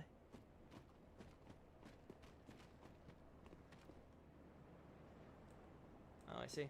Well, bye. I don't care. Titanite chunk. Now we're gonna see some blossoming flowers.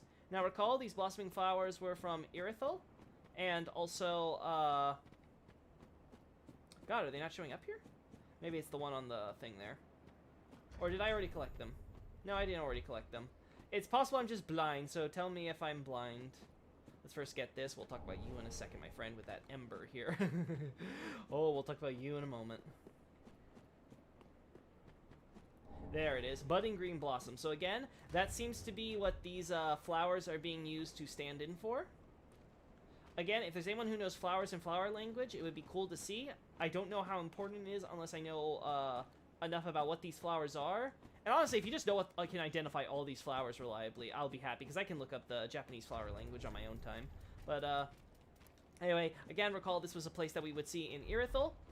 The idea being, of course, is they grow on cold waterfronts, but the blossoms themselves were something that originally came from Anor Londo, specifically the Ulasilian Forest. So it's imaginable that some of these from Lordran would be collected and brought here, where they are apparently given a quite the cold water, which again isn't that unusual, just because, well, it's not water per se. You can imagine that lots of water is being done here. You can see right there. To help keep these things well planted and growing, flourishing. But there's lots of Dark Souls here, so perhaps the land is colder than normal, which allows them to blossom those flowers as if they were on chilled waterfronts. Just an interesting food for thought. No, we're not going there. Now, as I pointed out with the graves, it's rather interesting that the idea is that all the royalty are buried here, so you can imagine various kings and maybe other family members going all here. A hidden blessing, and as we got from up there, a divine blessing. Now, hidden blessing's not unusual to find here, despite the fact that there's no Lothric or Queen of Lothric connection here, because again, these are Guinevere's holy waters, but they're cold. So it's very easy to imagine that some of her holy waters might have gone cold, considering that they have probably been here since well before the events of Dark Souls 1. Her water might last a while, but apparently not that long, right? So, not hard to imagine. We, of course, get a divine blessing, though, from the big giant there. I guess Homeboy there has been keeping his warm. And we have this idea that there are giant adjudicators or judges who are there to help manage the Ring City on behalf of Gwyn. Something I want to point out here is that we don't see graves further below in this mausoleum, but we do find this grave next to this hidden blessing. This has made me question if the idea is that someone here might have taken it from the grave here. If so, it would give the impression that this may be, say, a gravekeeper or grave warden who is buried here. Someone who maybe was a guardian of sorts, as he doesn't have any of the holes or the rings to indicate it, but he is buried here. And he's even buried next to a unlit lantern, not lantern, candelabra? I don't know, a bowl for fire and all that. So then comes the question. If this is the burial place for the Pygmy royalty, all of whom must descend directly from the original Pygmy lord, the Pygmy king, where is our king buried? Well, as you may recall, we know from Cathedral of the Deep that the Anor Londo used obelisks in order to indicate particularly powerful or I should say heroic individuals, figures that are worth venerating and having stand out from the rest. A figure, as we can see here, was very much a pygmy. So yes, we of course collected an ember from here, dark mixed with flame, the meeting of two sides who would forever be in union and yet in conflict. My lord, I have come to fulfill what you started.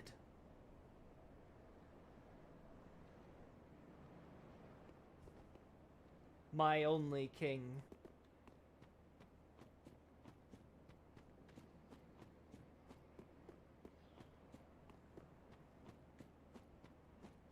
Just gonna let that sit there.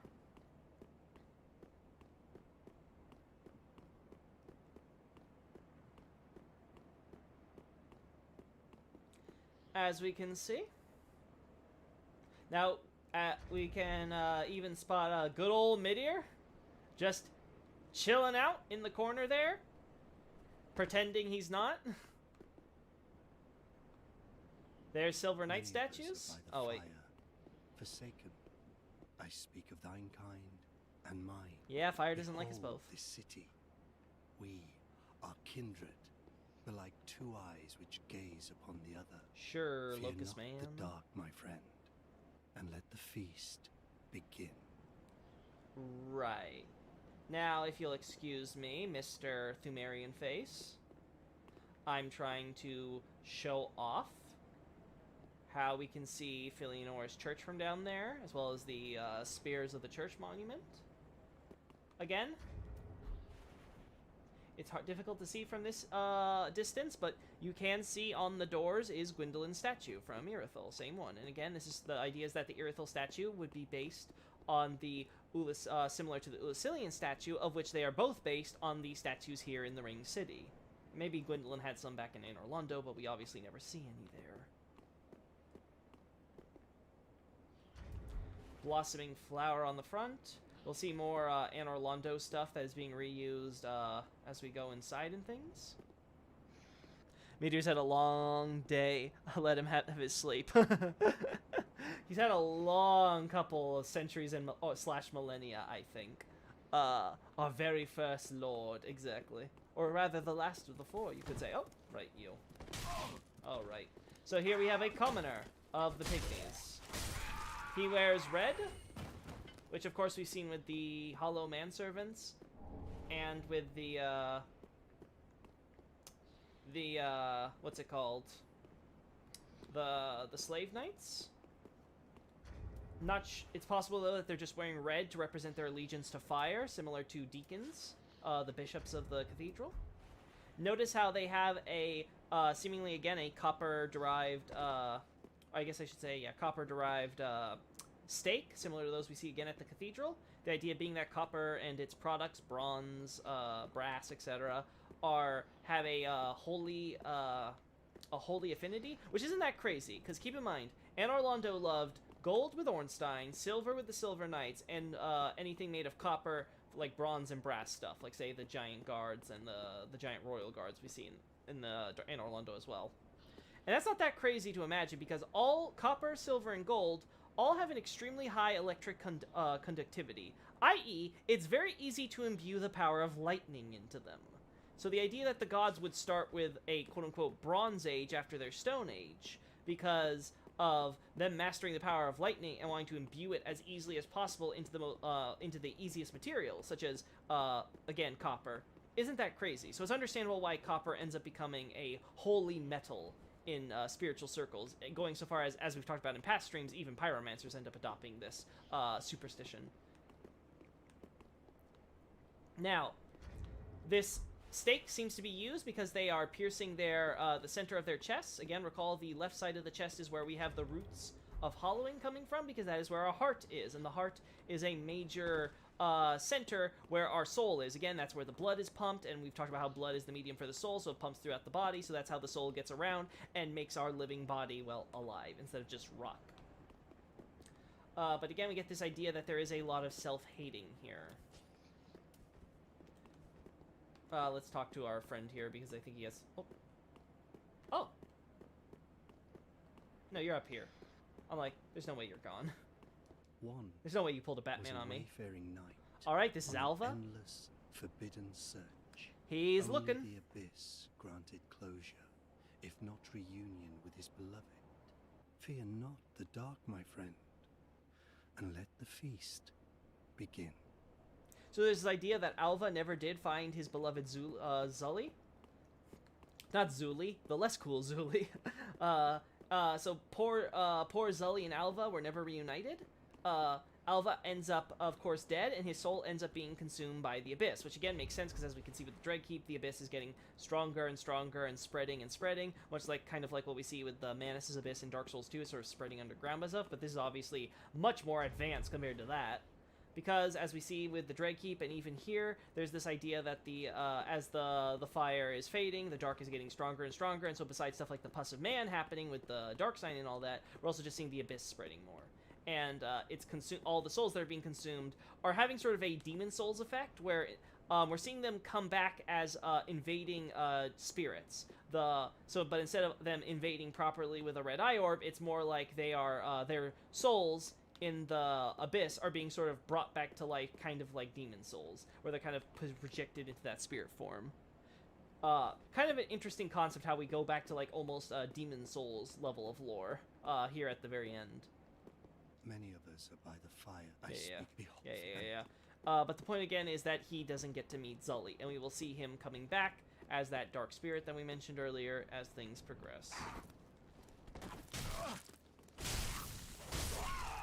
Again, notice how they are using lightning of the gods' miracles, and presumably this is being achieved in part because they've got the holy stake for their catalyst. Purging Stone, again trying to get rid of the curse. Now this is interesting because Purging Stones, at least historically, have been the products of our store. But here we see how they are instead... Oh god, this is so painful. God, this is so painful. We can see how the... Whoop. Yes, I see. Oh, okay. Anyway, we can see how there is, as Lap mentioned, a purging monument here in the Ring City. So presumably those stones come from there. And that this has nothing to do with our store or Velka. But who knows, Velka might have assisted here because, well, you know, she's a friend of the dark, and you never know how many visits that witch came here to study it more. From, obviously, the one culture that was freely embracing it. Notice also how they use lightning, similar to how we see with the Nameless King and stuff. It's hard to say if this is to imply that all of these commoners were, in fact, ones who took part in the dragon hunts with the gods, and maybe they learned that miracle to thrust into the stakes there by being on the front lines Again, similar to the slave knights being thrown there. And of course, we naturally see that there are monuments to the primordial, or more accurately in the Japanese, the world serpents. This one's a little broken on the top, but you'll get the idea. Here. It's hard to say how accurate this is to their physiology. Obviously, Dark Souls 1 really stretches out their head model. Like, this is accurate to how the head model would look outside of the game, but in the game of Dark Souls 1, they really stretch that model piece, so that way you, it's this, like, really long extended thing, and it's hard to say how much of that is just, like, their natural physiology can just do that, versus it was the developers just trying to give them longer necks, and they did, because they didn't like the original model. Either way, as we can see here, the idea that they got fur on their bellies and their backsides, but scales on their back, even though they've got a more normal-looking faces there with skin there. But again, we get this clear idea how these quote-unquote snakes are very much have those draconic descendant traits.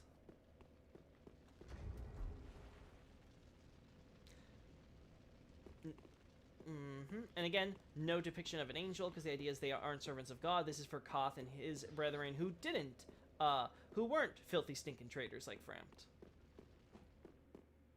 Oh, before I forget. Ember. Oh.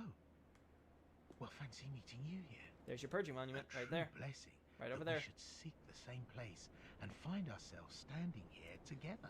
Yeah, how did you I've get got here the ahead last of of me? my Honestly, brew. how does anyone get here ahead of me in Let's these have games? our own little toast with it. What? Oh, thanks, I guess. Did you learn that from Siegward after you tossed him down a well? Did you reverse engineer the formula? To my search, and to your duty, and to the joy that lies before us. Not to my boy, All right then. Alva, he didn't deserve that. Yeah, Bottoms up. Alva was a good boy. And good boys are never rewarded. Now, I'm off in search of the purging monument. It's right over there. Once I find it, everything will come back to me. Just look like who I was, just look like what I 30 lived for. degrees to the left, you'll see it. what my name was, and what terrible grudges I held. I don't know. I just have this feeling that that's the kind of man I was. Yeah, Oh, you were a pretty don't hold it spiteful against me. person. I only think I was. No, you certainly were. Oh. But yeah, there's the purging monument right over there. We will be trying to find it. Now notice how this is like a giant archway, but it also curves almost like a ring here. Because it's the idea, again, that the mausoleum is sort of being kept high up above all the citizens' heads. Visible for all to see. We can also see how the Abyss has consumed so much of the city. And so much more, yet we can see even more has been consumed. You can only imagine what this place looked like in its prime. Give me a Dark Souls 3 and Elden Ring level where all the Ring City has been restored, and we'll make it a giant open world into itself. We'll talk more about that in the future. As you can see here, lots of crystallization happening here. Hard to say if this is just because there's so much dark power being present that some of it's just naturally crystallizing when it's coming in contact with some of the rock or other aspects of disparity. Again, souls are the power of disparity, and they come from fire, so it's quite possible that just all the souls involved here from the Abyss and all that is just causing some rampant crystallization to go along with it. Whatever the case, we can't go that way. We will go here then. Oh wait. Before I forget. No. I didn't want to do that. It's not Dark Souls without the maniacal laughing, for real. Yeah, very true. What are we gonna do? We want to attune for sure, so let's do that first. God, I have so much. We want to do that.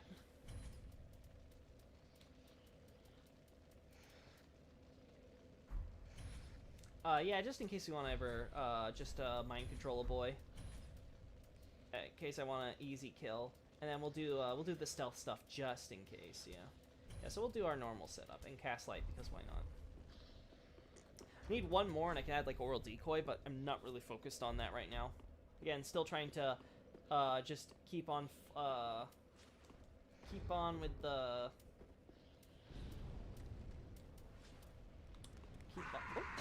Alright. There we go. Alright, let's see the damage. So that was 1,000. Let's see the damage with this now. Oh, the cursed ones. I will talk about you in a second. That's 1,046. So it's a little bit more. So I guess I'm going to stick with that if I want pure spell buff potential. I thought it was actually a bit different, but again, maybe it has to do with my stats. Wait. Actually, I think it does do with my stats, because I think... Yeah, because doesn't the stuff also scale with the stuff you have here with your dexterity, faith, and intelligence here? So yeah, it might be that I just need to buff those stats more in the future. I'll have to go look it up after the fact. I wish Anor Londo in Dark Souls 1 was as open as the cities in Elden Ring. Oh, I can't wait to explore those in Elden Ring, so yeah. I agree, though. I think Anor Londo is a bit of a... I think it's fine for what it is, the idea of you, like, having to scale around and break in, quote-unquote. I think thematically it's on point, but I think that, yeah, it would be cool just to... If there was a DLC that let you explore the rest of Anor Londo, like, just, like, kind of running around, that'd be so cool. Now, again, we have our Crystal Boy. Will you let me... Okay, I can't. Alright, they all disappear with it. Of course, the idea, of course, with the crystallization, of course, is that you have the curse of crystallization turning with rock and all that. When souls are being eaten up to their limit here, this does seem to be the idea, of course, that the pygmies have souls that will, in fact, do that from their curse. So... yeah, we're going to want to... And we see how they have lots of dung pies. It seems they've been stuck around kind of wait and waste. Okay, yeah, this is a good example here. In fact, we can make this even better.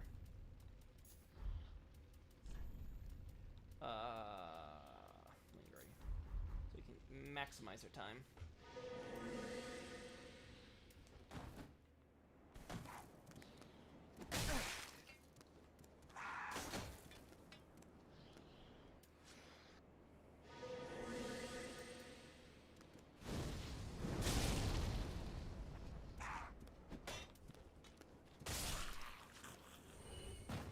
Ah, darn. There we go.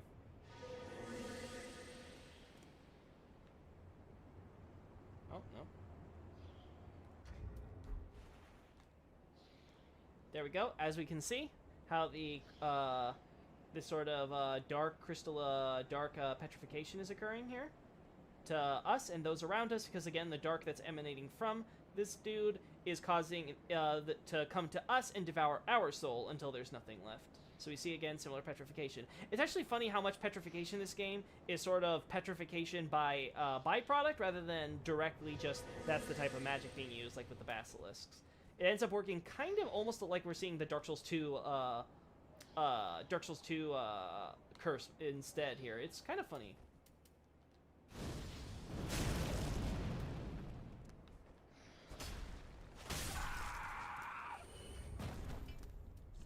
Again, let's go back to normal. I don't know what view you got over here, bud. I see nothing. I see a really lazily done area here. Dark Souls 3 is flawless, everyone. No flaws whatsoever. Hollow gem. Duh. Did you expect anything less? Alright, let's see how... Oh, wait, I'm out of pyromancy. Oh, no. I need to go to Andre. I forgot. As we can see here, we have Ring Knights. This one has a, everyone's favorite... Oh. Dragon head shield. So much like the gods, the Ring Knights seem to have cut off some heads from our archdragons. Apparently really small archdragons, because those are some small shields, I will declare.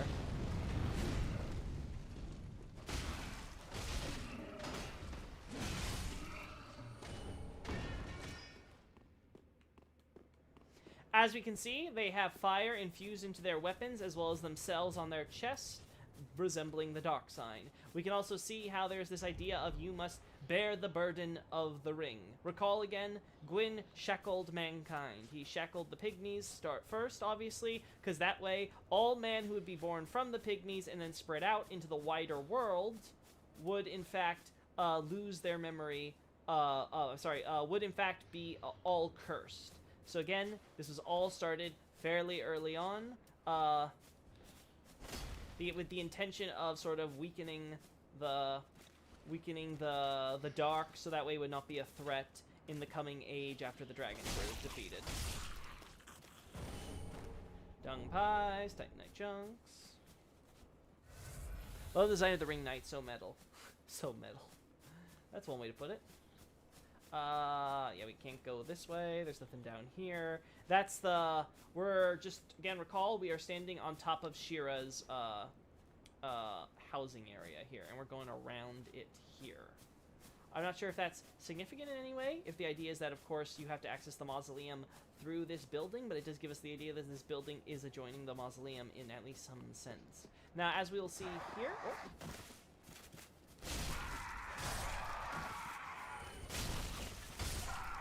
They're coming out of the woodwork. I see. We will see here a pygmy cleric. Now, much like the ones in the present day with the white of white, these clerics wear blue to denote their, again, presumably undead status, as well as the fact that they are,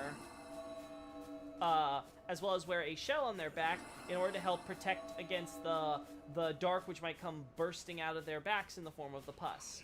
This is rather interesting because it gives us the idea that the pus, despite being a relatively recent phenomenon among regular humans, is actually something that the pygmies have been dealing with for quite a long time. Again, likely because their dark soul is much stronger than the average human, and therefore that results in, of course, the dark having a larger backlash against the effects of fire much earlier compared to regular humans. It's interesting to see how there's almost this lagging effect in terms of how it works based on how strong the dark is in the souls. Now, as we can see here, our clerics here are using a kind of miracle, but they're not using any catalyst as far as we can see. And it seems to be because they are performing the miracle using their own souls, which, as again we established, these are of course humanity, of which they have primarily, presumably. As well as perhaps maybe some regular souls, though we don't know what the exact nature is compared to regular humans. And the point is that it is causing these miracles to instead be a healing type, but to instead be a cursing type. Oh, that hurts us instead. Anyway, we made our point. Only 2 shots, huh? Gotcha. Now, the fact that we find one of these here is, of course, interesting in itself. What's even more interesting is that there are so many more in this building, giving us the idea that this building is some sort of monastery or cleric rest house of sorts.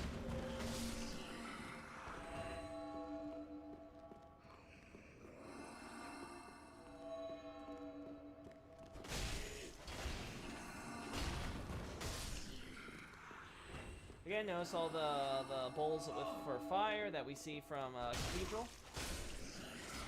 Okay, so Silver Knight statues also increase the likelihood that this is a government quote-unquote building, as again, much like in the mausoleum, we have the idea that Anor Londo is watching over them. And who would you want to watch over more than, of course, the clergy? Obviously, we don't see any Silver Knights actually here in the Ring City. It seems that this is purely symbolic. There may have been knights coming with Felinor or what have you, but obviously they're long gone by this point. Instead, it's just the Ring Knights who are doing the guard duty. Oh, before I forget, let's get here. Just so we don't have to deal with this. Deal with this bucko. Oh, okay. Oh, okay, game. Well, I'm gonna get my Estus flask now. There's a Loki in Shira's roof. There's a Loki in Shira's roof. I don't know why I said that like Woody.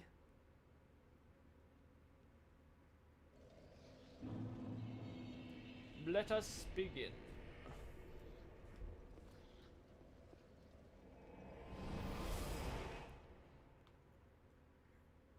Ooh. Hey, Cirrus. Bye, Cirrus.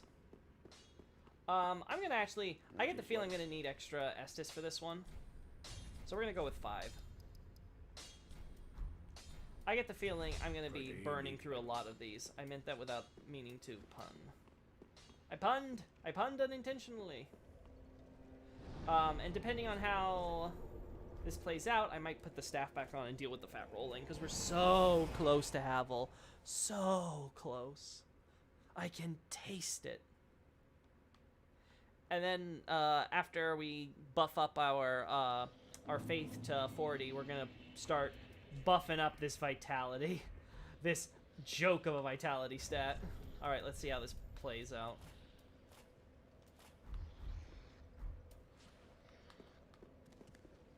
Oh. Oh no.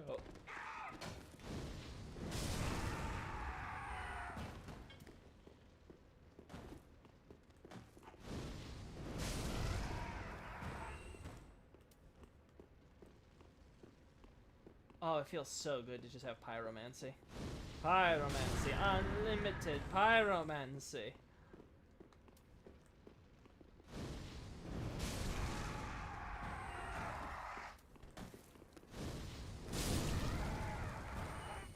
Can't fool me.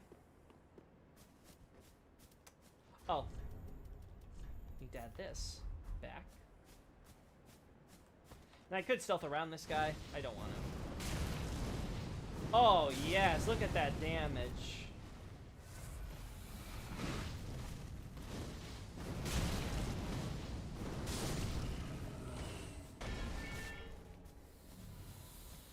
We're also getting close to that mimic that we can start farming. Now, someone confirm for me. Do rusted and rusted gold coins stack? Or is it just you gotta kind of pick one or the other?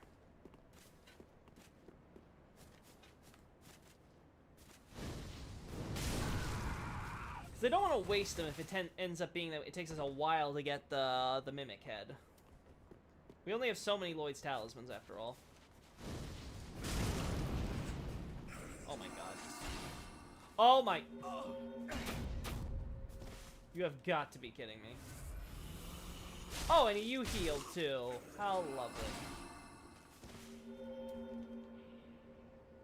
Heal you because you're freaking Dark Curse, but not me. Fine, I'm doing this.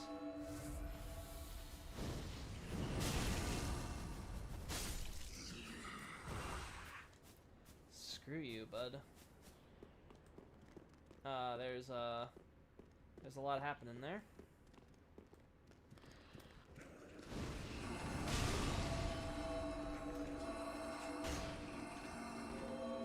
The problem is I don't have two-hand right now. That's my issue. Honestly, it's actually better to just two-hand these guys the whole way. Really on Pyromancy is not working out for me. Oh, come on!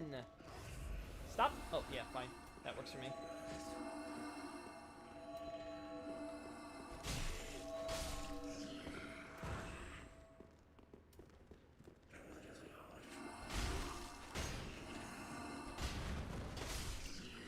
Die.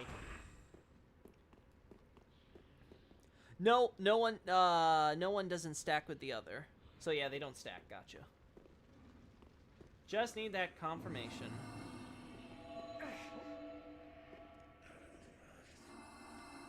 There we go. Oh my god.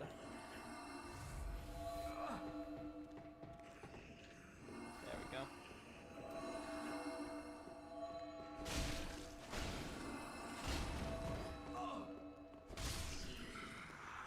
Gosh, you guys are more obnoxious than I remember. Probably because I remember one-shotting you in my last time I played.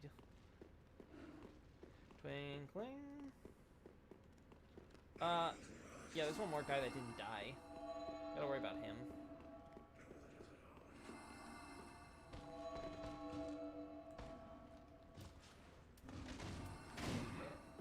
Oh, of course. Ignore me, Mr. Fancy Knight. I'm trying to find you. Wait, you only need one. Okay, now we can worry about you like a normal person.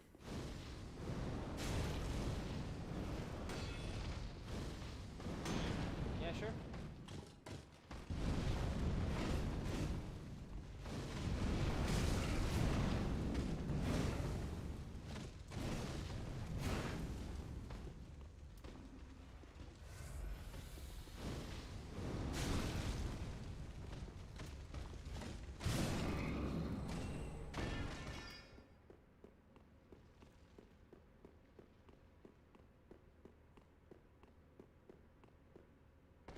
Alright, so we should just use the maximum ones and try to get this out of the way. Shriving Stone, the idea again of a husk. Getting rid of, shedding the old and stuff. So again, we can see our Ring Knight stationed here. Ring Knight was stationed, of course, out there in front of this building. This is very likely a kind of monastery building for them. Obviously, it doesn't look that, but again, clown car buildings. That is what Dark Souls is filled with. We just kind of have to use our imagination. It also makes sense then, because we also see this is a building that is for Silver Knights. Or I guess I should say Anor Londo Knights in general, like Shira. We can actually see her feet right there. A little bit of her skirt. Hello? Speak thee the name of God. Oh, sure. Thine own God, if thou canst recall. Gwyn. Ah, then thou'st not forgotten. Perhaps 'tis why we may converse. I am known as Shira, servant to the Princess Filianra, matriarch of the church. They who have the dark. Oh well. Shira! Stop the enemies from aggroing! This is dumb. This is definitely one of the dumber decisions of the game. Like 100%, like, why? Fine. Fine, we'll talk to Shira later. I'm annoyed enough at this that I'm just gonna do this. Like, don't even care.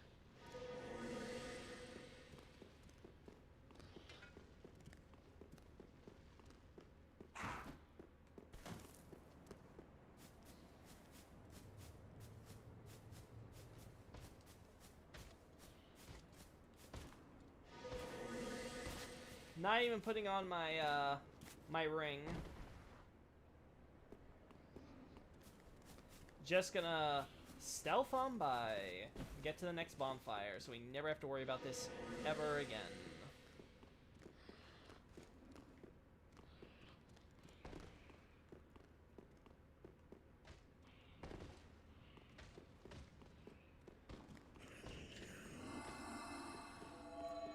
Oh no, you hurt me. Whatever will I do? Where are my souls? Shira, give me back my souls. We'll talk about you and Daddy later. Daddy, dearest, later. Let's take my chunk again. Curse boys, curse boys. Whoop.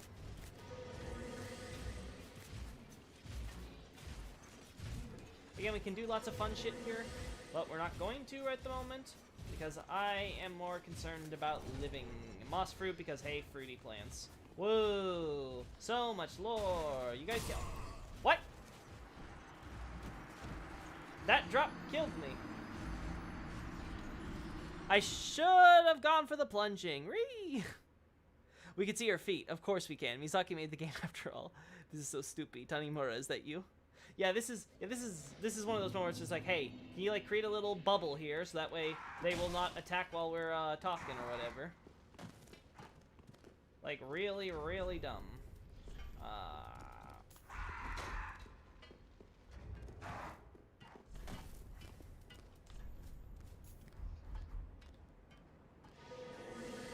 All right, make sure Zero will touch us this time.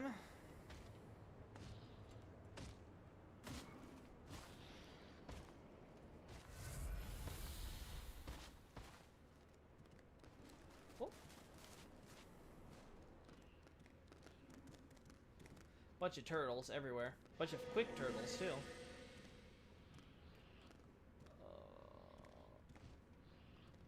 Yes. Alright, we're gonna get our souls this time. And because we're silent, I'm not gonna care that we walk by big boys over there. Oh my god, how do you pop? Oh wait, but I have to care because my souls are up top. Ree! I'm an idiot! Woo! Hello there. Bye-bye there. Alright, let's do this properly.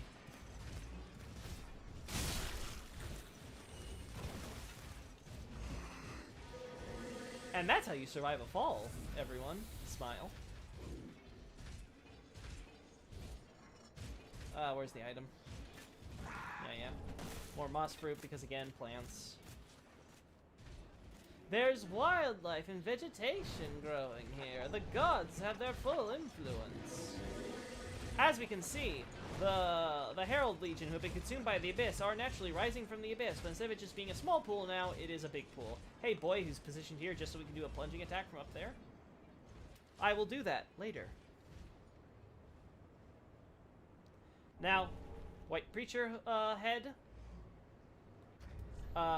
Quite the grotesque little detail. Now again, the series makes a joke about, hey, these, you quote-unquote, gushed forth from the Abyss, right? Hey, so did these guys, literally! You're like the same, because you both come from the dark. Woo! Yeah, nothing special there. Dark gems, again, this is presumably what the crystallization is forming when it comes into contact with Titanite.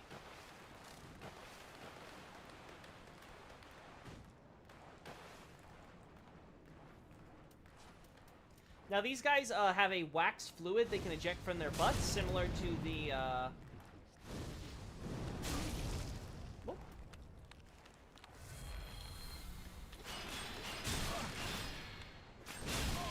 oh, right. Yep, waxy fluid, similar to the scholars of the Grand Archives. The idea, of course, here being that they the waxy fluid, of course, makes us more damaged by fire, even though, from what we can tell, I believe we get pale pine resin from these guys. The implication would be that it's actually a white body fluid of a, standard magic variety, which we can see with how they create a magic sorcery illusions of twigs and stuff that they apparently use here. And they try to do that for the dining. I shall partake in all that. He just like me, for real. If you can't beat them, join them. Herald King, probably. Yeah, probably. We don't need the stealth aspect. Oh, I hear you, small boys. Don't you think about it. Don't you dare think about it. What am I gonna do with all of you? There we go. And as we can see, eating some travelers that pass through here. Some poor traveler souls get eaten. Or those are the souls that are basis of them as they rise from the Abyss. Either or. Prism stones, because of course you need a lot of guidance in this place. Ludwig, grant me guidance. My guiding moonlight. This is our other shortcut that we're gonna have to open later. Again, more Silver Knight statues. We are back in the Mausoleum building, though obviously this bottom area does not seem to be used for the Mausoleum.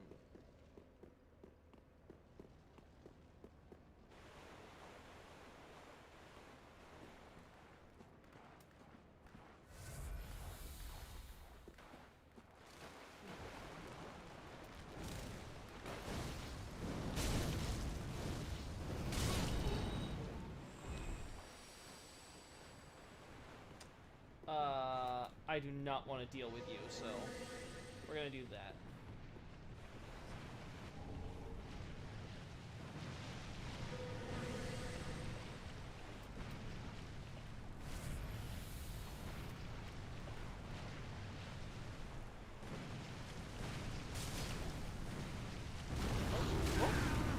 All right.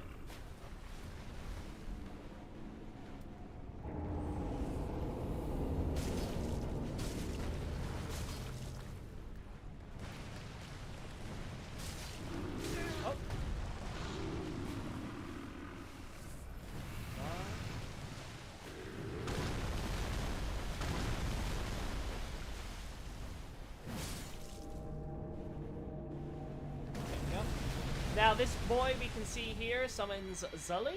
We saw earlier, this one gets a hidden blessing, naturally, because the other one had divine blessing. So again, the idea that Guinevere's holy water, sometimes going cold, have been carried by the judges. Now again, Guinevere is often known as a goddess of quote-unquote bounty, grace is another way to translate it in Japanese. The idea, of course, being that she gives various blessings to especially warriors. But in this case, she seems to have given the judges some of these holy waters as her contribution to them being sent here for the king's decree.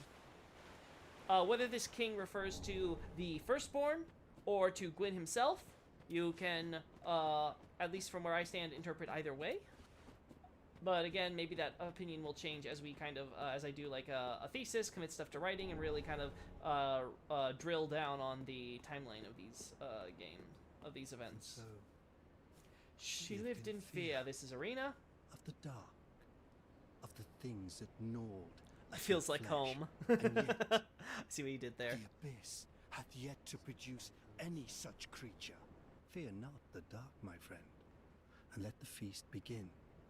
So the Japanese is a bit more clear here. The idea is he's basically acting like a preacher, actually acting like a preacher and being like, yeah, so she feared the dark and all the little creatures and things that were supposedly nibbled her, all the little insects or what, and she's like, hello, look around. Do you see such creatures in the abyss that nibble and bite at your soul like that? I do not. So, fear not the... So again, the idea is fear not the dark and just embrace, right? The point is to embrace your dark. Embrace the desire to eat life. Now, as we see, many of these creatures, as made a point of in the headpiece, have gone, have sort of become consumed by their natural nature to consume life and all that, and so they basically just kind of forgotten their purpose as preachers. It is interesting that the Abyss seems to produce them, however, so similar to the Primordial Serpents, you have, again, another race who seems to have taken upon themselves to be sort of the envoys of the Age of Dark, in a way, trying to remind the humans of that as things begin to progress, and yet they too are not, can end up victimized by their own nature. Their own greed, the gluttony. We don't want to go that way. Now that we don't have to worry big giant boy. Now, as I said, Zully can be summoned as, I think you can even summon like 2 Zullys at the same time. Whether or not that's her and another ghost like her, not entirely clear. But we know that the giants will force a contract between them and the purple that have come here with ill intentions. Such as, for example, was the case with... Such as was the case with the Ruin Knights from earlier. There's the Pale Pile Resin, confirming that this is their body fluid, and it's a magic variety, much like the illusions they cast. Which, again, is not too unusual. We have seen the Abyss create creatures, some might even say fiends, or beasts of the Abyss, who also do not have a obviously dark affinity to them. They seem kind of ordinary, kind of like how Chaos Demons, not every Chaos Demon born from a Chaos Flame necessarily is a big flaming monstrosity. Sometimes it looks like just a dude with a bull head, or a dude with a goat head, as it were. Yeah, we can see how the place has caused everything to sink into it. Killed Midir, now. We will be. Maybe not this stream, maybe it's going to be next stream, but we will be getting to the Midir. We're trying to explore the Abyss, however.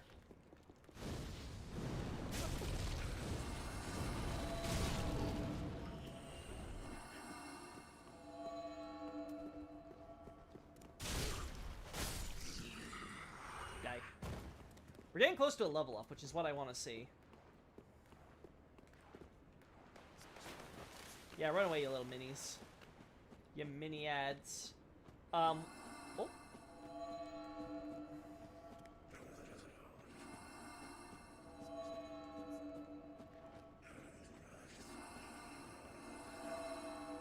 We'll get the item here in a sec. As we can see, our priesty boys have been killing some champs. We will be looting the goodies in a second.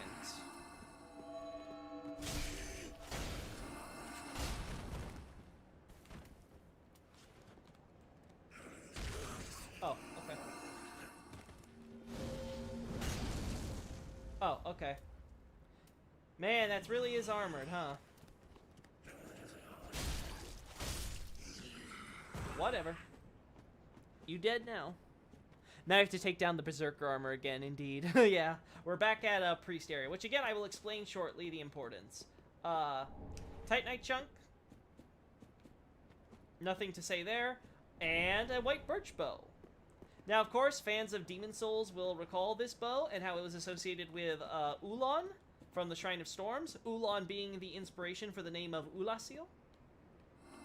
But Ulasil, as we see, is has its legacy live on here, as we will show shortly. Now, whether or not the priests are here specifically or because of that building over there, we'll talk about in a second. But we do have the idea that, yes, this is the same white birch tree model that we see with Dusk stuff. Is this one of Dusk's trees? I doubt it. This seems more likely to be related to what we will learn later is a delegation that came from the Ring City. Again, recall that when Dusk dropped her parts of her sorcery staff, branches and things like that, they became 3 saplings that created the 3 trees that we see. Young white birch, as we can see, it's dropping more of them. So again, confirmation this is in fact an Ulisilian white tree, or something identical to it. Again, the priest might be coming here because, again, light magic, even if it's through the lens of sorcery, is being used to create these trees here. And the bow itself is notable because, again, white birch, or again a white tree, endowed with light manipulating magic. Again, typical Lucilian stuff. It's a relic of the old land of sorceries that was like the old country of sorcery, or the country of old sorceries and all that. That was swallowed by the abyss, most known for its folktale, the heroic abyss walker. So nothing useful in there, other than the fact that we can see that an arrow produced with that can be made invisible and stuff like that. Not sure if that's very useful for PvP, but whatever. It's Berserk time. The Berserk man is back. Meteor don't deserve that. He was just doing his job. Now we have to. Indeed. Alrighty, you guys are great. Now, let's see. The idea, of course, here is that perhaps one of the delegation members dropped his staff, and that staff became this tree. Which makes sense, because we will see there's quite a bit of oddities here. In fact, it's very likely that this tree was being used by another such individual, besides whoever decided to make a bow out of there. Now, it's very convenient they make a bow, because we'll see someone else having made a exact same bow, but again, that's the case of reusing models and stuff. In fact, that said boss's other weapon is also a reused model for presumably different purposes. I will talk about that, though, when we get to it. Here we see, however, there's another special building, similar to the quote-unquote monastery that I mentioned earlier. There we see our friends consuming on the souls that are crystallizing there. Let that sink in, as it were.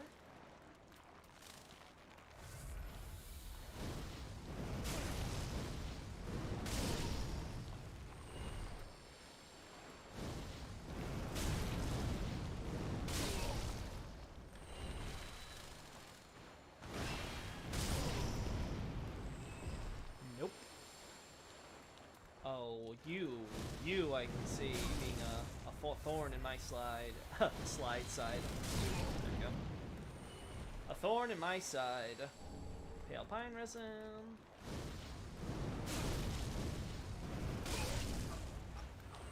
Listen, I got a more important foe to worry about in the near future. Don't make this hard for me. Unfortunately, this boy ended up being crushed beneath all the crystallization that was occurring. And as we can see, whatever item he had, well, it turned to rubbish. Though this also gives us the idea that these crystals themselves are, again, kind of like waste products. The byproduct of this crystallization. Boop. Again, we can see how the priests here are worshipping it. They actually ignore us until we go inside. Obviously, besides gameplay purposes, the idea would be that we're desecrating this place. We can see statues of the people with the ring here.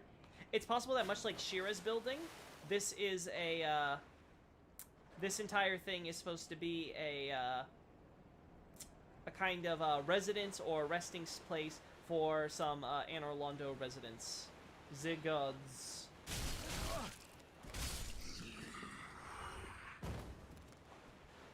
Not worrying about you.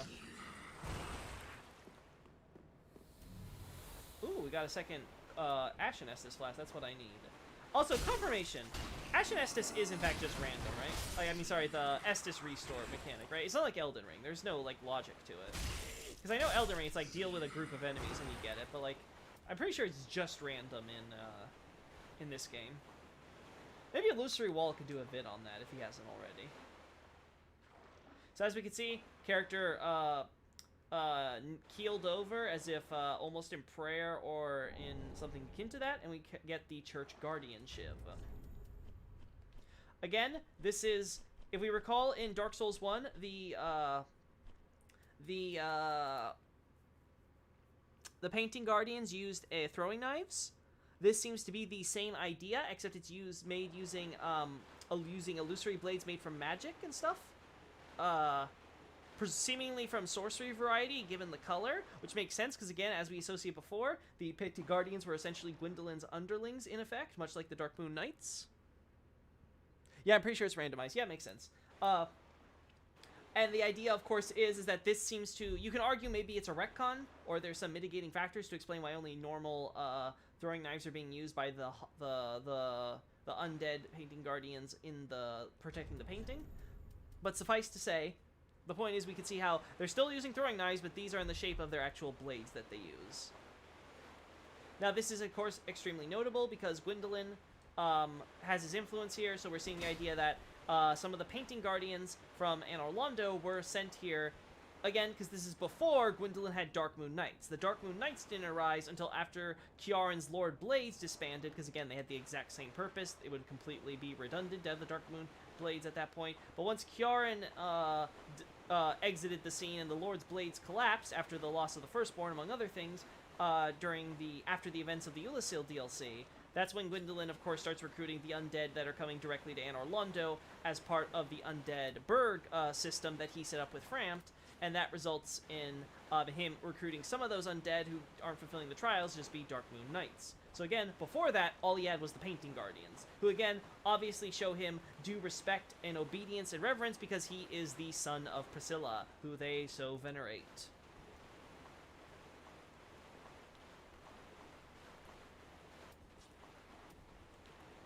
Deal with you before you cause trouble.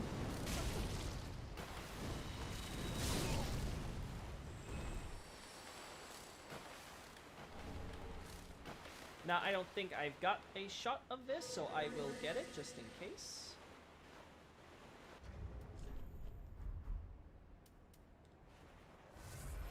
Just in case this somehow triggers it.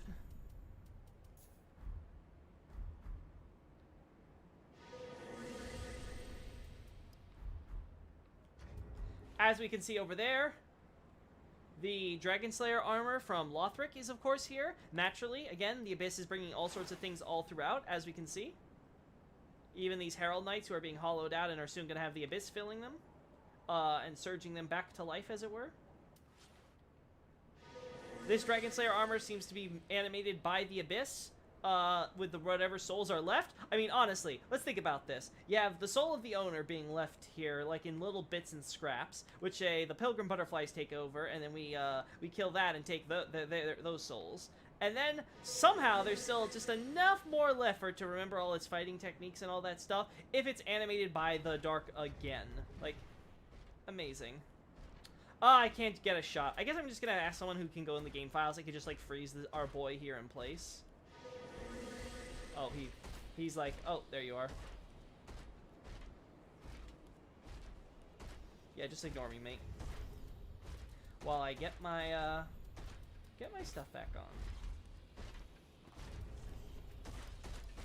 There you are. It's actually kind of fun fighting him as a regular enemy after fighting him as a boss.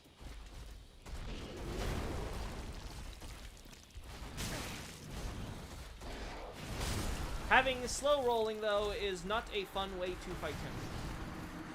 So yeah, we're going to have to deal with that. Hey, I'm pretty sure it's yeah, okay, I already read that. Gotcha. It's random. Understood.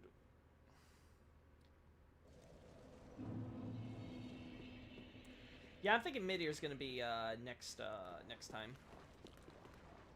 Because we're still going through here.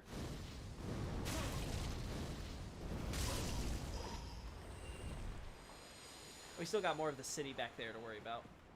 But thankfully...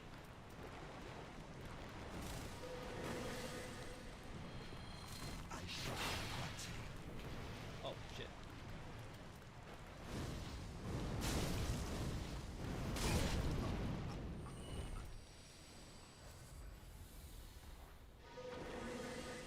Good thing Giant Boy didn't see us there.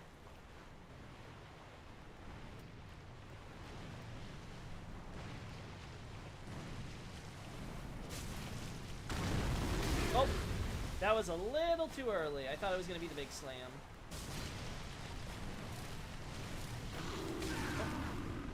Oh. Okay, sure game. Oh no!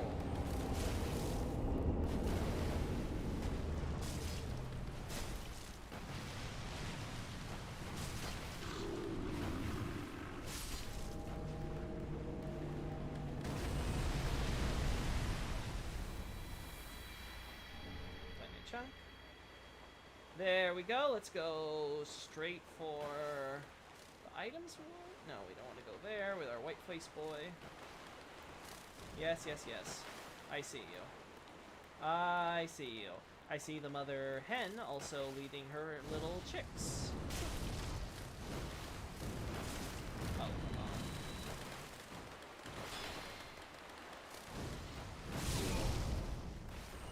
on. Run, you littles. Run, you little shits. Gosh. I was kind to you. I gave you a chance. We can leave these guys alone. I don't see any more. I just see spooky, scary Dragon Slayer armor over there, so. Alrighty. I'm ready. Round 2.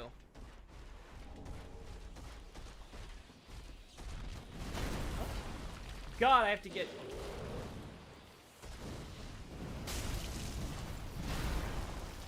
Oh boy.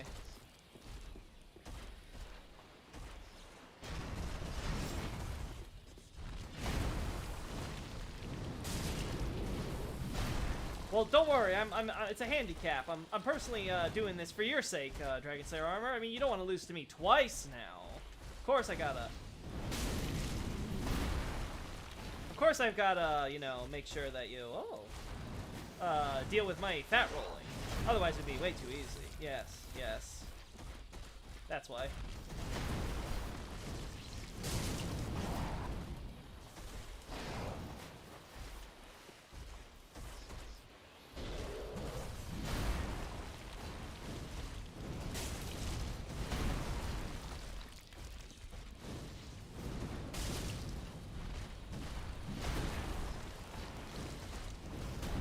Oh, come on, that was enough.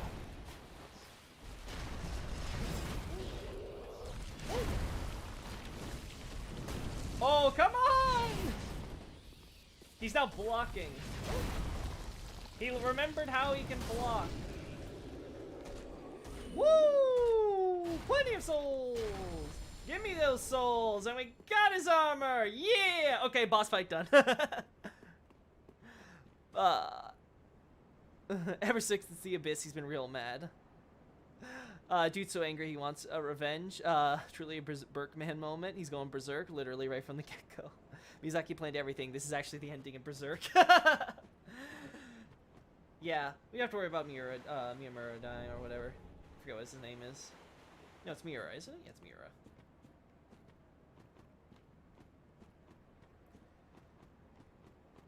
This is the true end. As we can see again, more swamp. More swamp. Yeah, it does make you kind of wonder what the rest of the city was looking like. If this is going to be, looks kind of rural here, especially around here. Wonders if there's any, tectonic activity happening, like with the high wall. Perhaps Filianor's dream is not perfect. Perhaps there are still things that slip through. We are getting to the fun part where I have so many souls I don't want to lose. I don't know if I can keep that promise. We'll see. So some random ashy boy finished it all. Titanite chunk. Yep, just some random ashy boy just came in and killed Griffith. End of Berserk, everyone. Truly the most satisfying of endings. Really inspired. So many. Oh god, these guys are...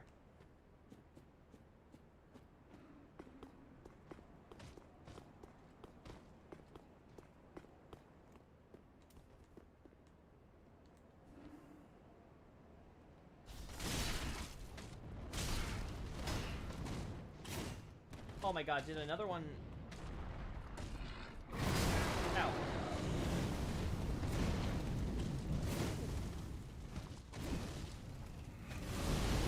Oh, that's what I was afraid of. I was afraid of the other one. Oh! Oh my god, you! Okay, these guys I am not dealing with. I don't care how good their souls are until I get my Havel Ring. We are not dealing with, we're not dealing with this. This is a no-go. No, no, no.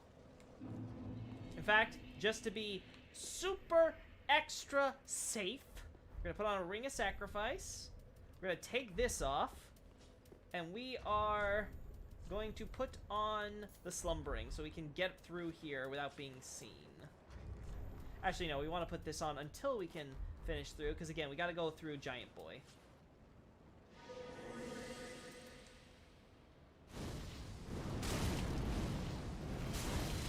Oh. God, it's kind of crazy how much those rings are doing to my pyromancy damage. Yeah, okay. Yeah, okay, so we gotta just ignore big boys there. Focus on our friends.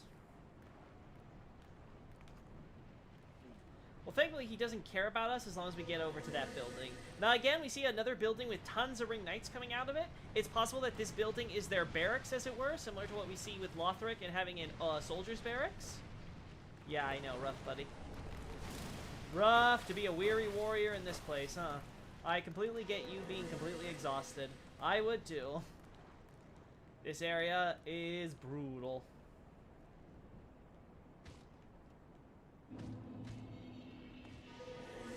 That is so much souls. Which is Black Veil, again, because Zully's been here.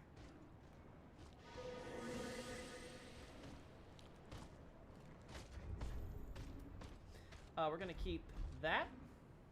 We're gonna go this way. Because I don't think we want to kill this person yet. Oh, there you are. You came off from the tower over there and decided to be a little shit. Hey, Midir. Don't worry. I'll deal with you in a time. Anyway, if this was their barracks, clearly, they are a little too loyal to keeping their station. Because, I'm sorry, mate, I don't think it's a good place to rest anymore. Just got a feeling. Just got a feeling. Artorias to Dragonslayer armor first time.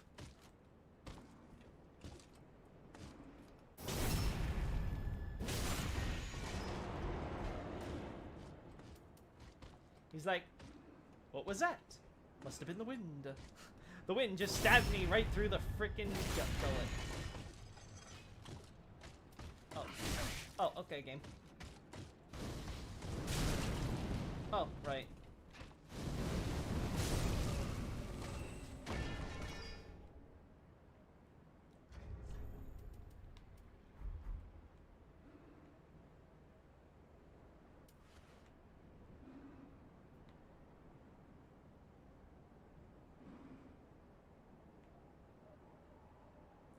As we can see, the knights have blindfolded themselves. This is their resistance against the gods who have branded them with the dark sign. By essentially, much like their weapons, who have similarly been branded with a seal of fire, the ring. The idea, of course, being that by covering their eyes, they can better see the darkness of the abyss, which has been hidden away from them by the seal of fire, locking it into the ring. Confining it, separating it.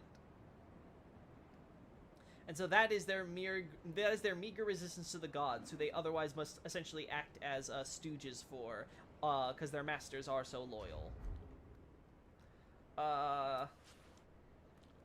Truly dark times for the pygmies. What do we want here? This? Where did you come from? Holy hell! Random locust!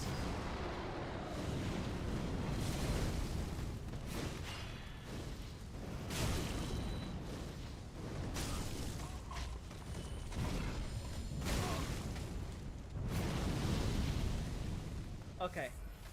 Okay. We've recovered. Run, you little shits! I don't want to deal with you! Yeah, get going. Holy heckin' heck. Go on. Don't make me do this. I will do it. I will do it. Yeah, pine resin.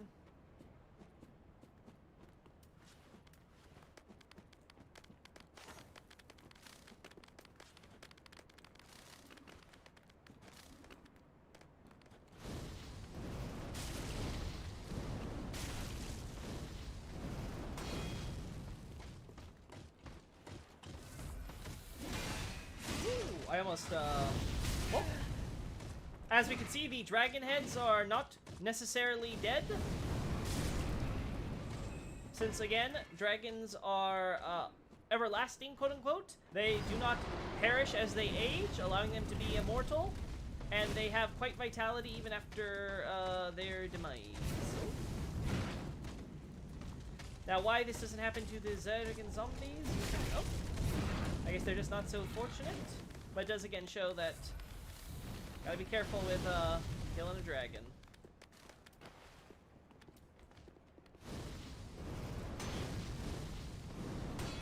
Oh my gosh. Oh, of course. Of course. I gotta wait till you get closer, I guess. Oh, sure. Okay, none of your brothers are coming, right?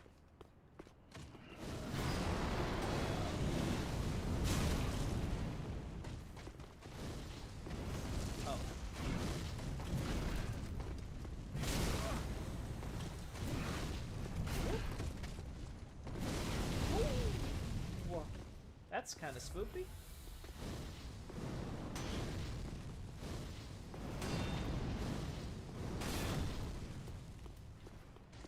Oh, come on!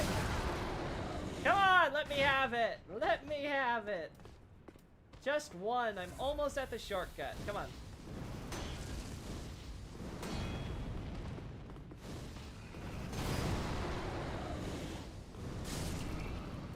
There we go. Much better just to get the extra pyromancy shot in. Alright, that's a lot of souls. That should be enough for 2 level ups. So let us go and go get them. Yes, I hear you, Midir. Midir, I get it. I got it. Preacher's right arm, again, nothing really special to say here. You want this punk?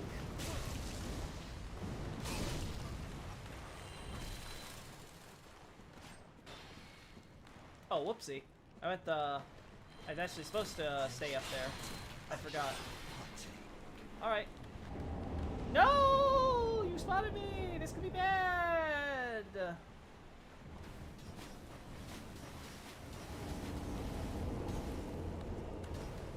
Let's go the long way! There we go. We're safe. It's kind of crazy when you think about how many stories in Dark Souls games and then some random undead guy showed up and killed them. Yeah. Like, you have to think about it. Dark Souls is so much about its world. The plot is obviously not so important. We're just like some random nobody who happens to be, ends up being strong enough in order to deal with all these threats through apparently just sheer force of will. Hey, Zully! Thanks. That's our good pal Zully with Alva. Nowhere to be seen, unfortunately. So again, there's the idea that Alva may have been on track, possibly. It's hard to say if Alva came here willingly or if he died somewhere else and he got brought here. Either way, there's clearly the idea that Zully ended up here. There's our little shortcut to show our humanity. We will do that shortly. But first...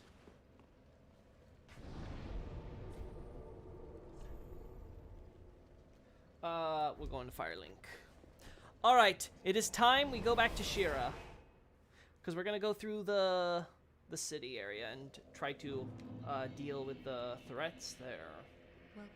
Clear that. Alright, give me my souls. Oh yeah. Oh yeah. Oh yeah. Pyromancy. Get stronger. Yeah, yeah. Gale is gonna get melted. I'm saying that right now. I predict it. Gale will not survive the dawn. We're gonna go back now. I'm trying to think. We're going to Shira, so... I think it should be safe for us to travel through this way? I think that's how we'll be able to get up to the upper levels again. Oh, no, because isn't there a ladder on the far side over here that we still haven't explored? Yeah, we should go that way. That's far better, because then we can clear up to down and then deal with Shira, because we can jump down and grab stuff and go, yeah, I like that plan much better. So we're going to go back to this. This will be our trusty sidekick. I don't think we need it right now, because we can just run past these guys, these bozos. Titanite chunk.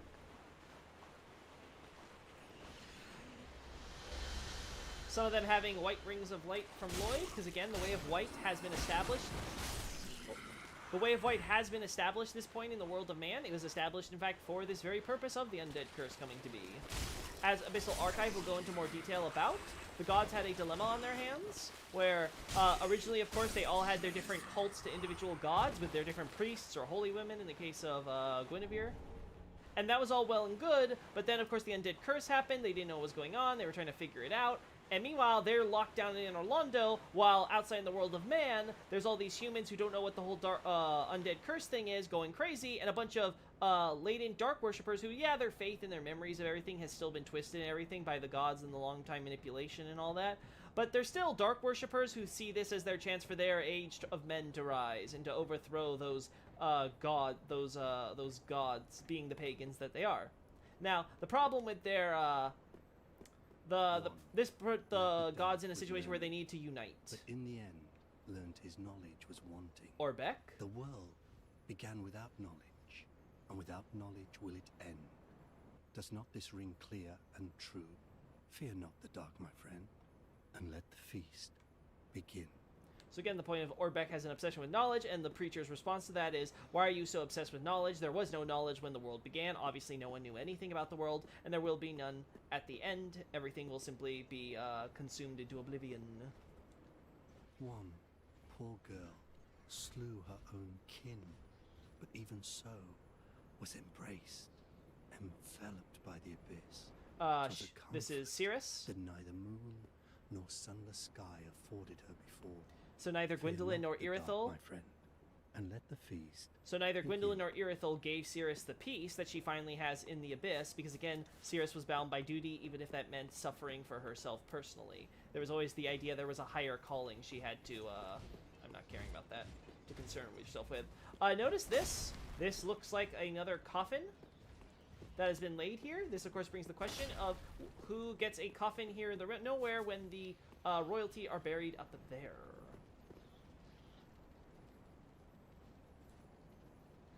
Oh, I'm gonna regret this, aren't I? Yeah, I'm gonna regret this. Or not.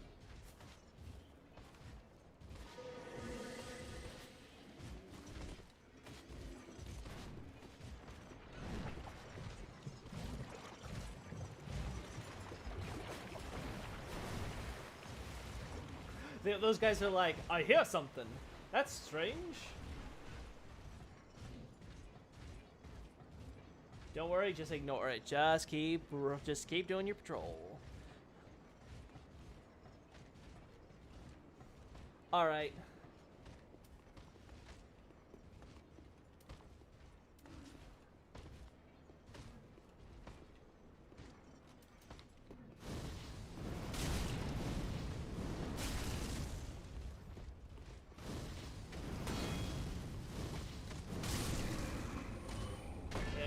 Titanite scale it is. God, I wish the big shield boys would be so easy. Leto is here, and that's where my Havel ring is, so... Yeah, let's do Leto. That's possible. Now, we of course see Leto as one of the summons who make a contract. He's one of the willing contractees. Now, Leto is an oddball. He's a Silver Knight, but he doesn't like the thin, elegant, swift weapons that are so prevalent with Silver Knights. He more so prefers his weapons to be big, heavy, not necessarily blessed or holy even, just big, heavy slab of metal he can slab down on someone. This makes him a quote-unquote heretic among his Silver Knight brethren, obviously. And this also means that he's a good friend with Havel. Havel, of course, also having been a Silver Knight, who, as we see later, of course, gets his following as a god of with his followers and the adherents of Havel, the warriors of Havel and the priests of Havel. But the point is that Havel was a Silver Knight too, and he was a bit of a heretic because he ultimately discarded all his Silver Knight stuff as when he was going in the war with as a comrade in arms of Gwyn, in order to adopt solid rock to deal with Seath, because he had a big vendetta about Seath basically killing all their forces with magic because they were prepared for fire. And as a result, you can just imagine how Leto and Havel got along. Now, as we learn from this, this resulted in Havel teaching Leto a few tricks. This is the Rock Call skill that his weapon has that allows him to basically gather up rocks in the area and bind them to the weapon so he can swing around and cause a big explosion and all that. Worth noting that when we were in the other area of this mausoleum building, this is the other arch stand, the other arch pillar. Whoop.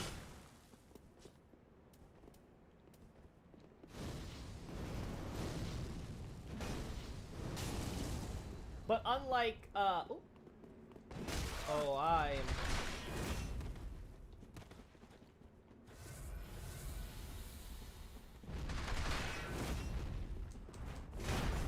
Yeah, there we go. Oh, I gotta have the other Estus first, right. Come on. Come on, my mate.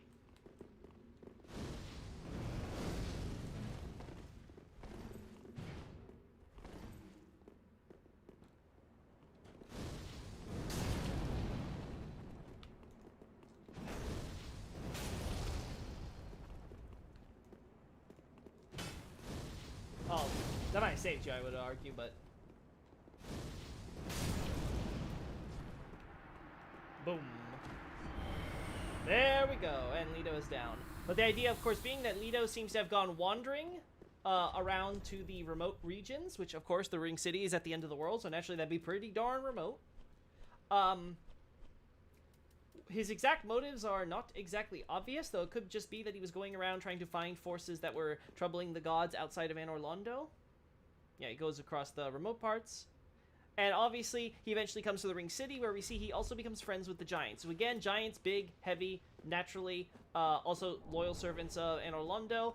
He likey the big, strong Giants who are all about physical force in terms of their raw attacks go. But he basically agrees, okay, I'm going to be a willing contract to you so my spirit can help you in this, which, hey, that works out. Now, we just killed his dark spirit, which is interesting because it tells us that he invaded, which, again, fits with his heretic nature. He's the type of guy that doesn't mind using a red eye orb if it's useful. It tells us how he's dealing with dark wraiths and stuff. Perhaps much like Artorias, he was going out to hunt dark wraiths. You never know. Anyway, the point is that he ultimately came here to stay. And I believe that since we only see him here in spirit form and otherwise, that he is, in fact, much like the other medials, dead by this point. He's got too old and died. And so what we're seeing are the spirits, of course, being used through the contract and after images and all that. Ooh. As well as his spirit form from the past, and that he was buried here, given his own little special burial that was separate from the royalty, because he's not a native to the place. But obviously, with how things are currently, they can't bring him back to Anor Londo. They can't bring him all the way back to Anor Londo, so they just give him a proper burial here. That's what I would say. Massive, thick, far too rough indeed. It's like a raw slab of iron attached to a pole. It's much too big to be called a hammer. Havel was a Silver Knight? Yes. Yes, so it's because you have to think about it. He's a comrade in arms of Gwyn. Who are comrades in arms of Gwyn's, as you see in the cinematic? It's Silver Knights. They're the ones who are next to Gwyn, hurling those lightning bolts along with him, right? They're the ones who are his soldiers that serve under him, right?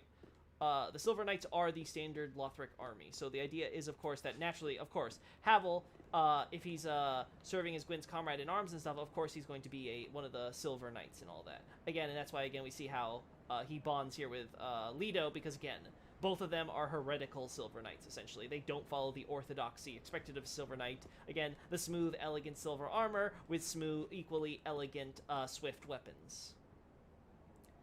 Compared to the Black Knights, who are all about being big and heavy and rugged, because, again, Chaos Demons. As you can also see here, all the materials here are unbroken. We actually see these boxes in the mausoleum proper as well, but they're all broken, much like what we see with the boxes in the cathedral versus those inside that have been brought here.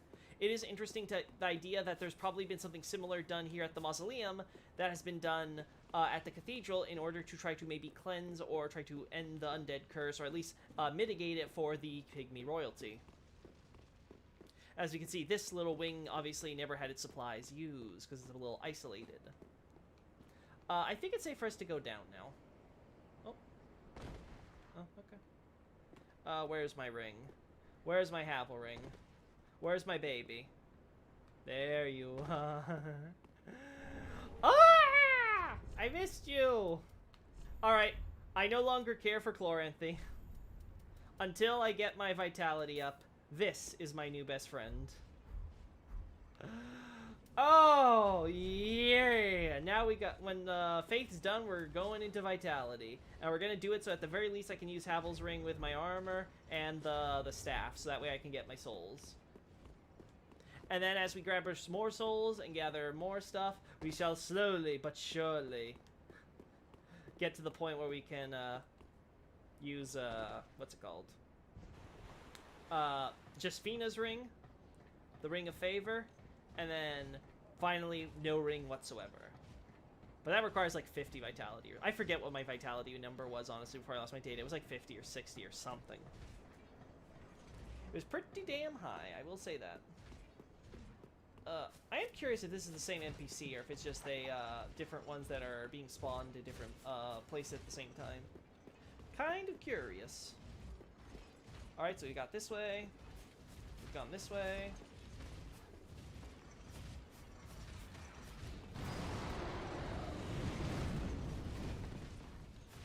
Run.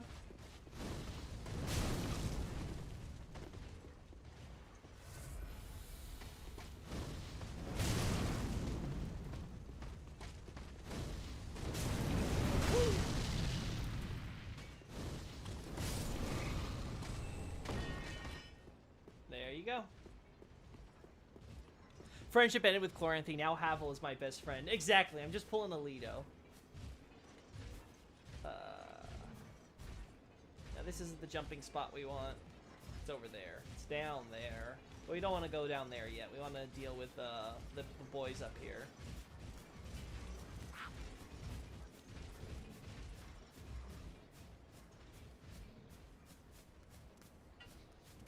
There we go.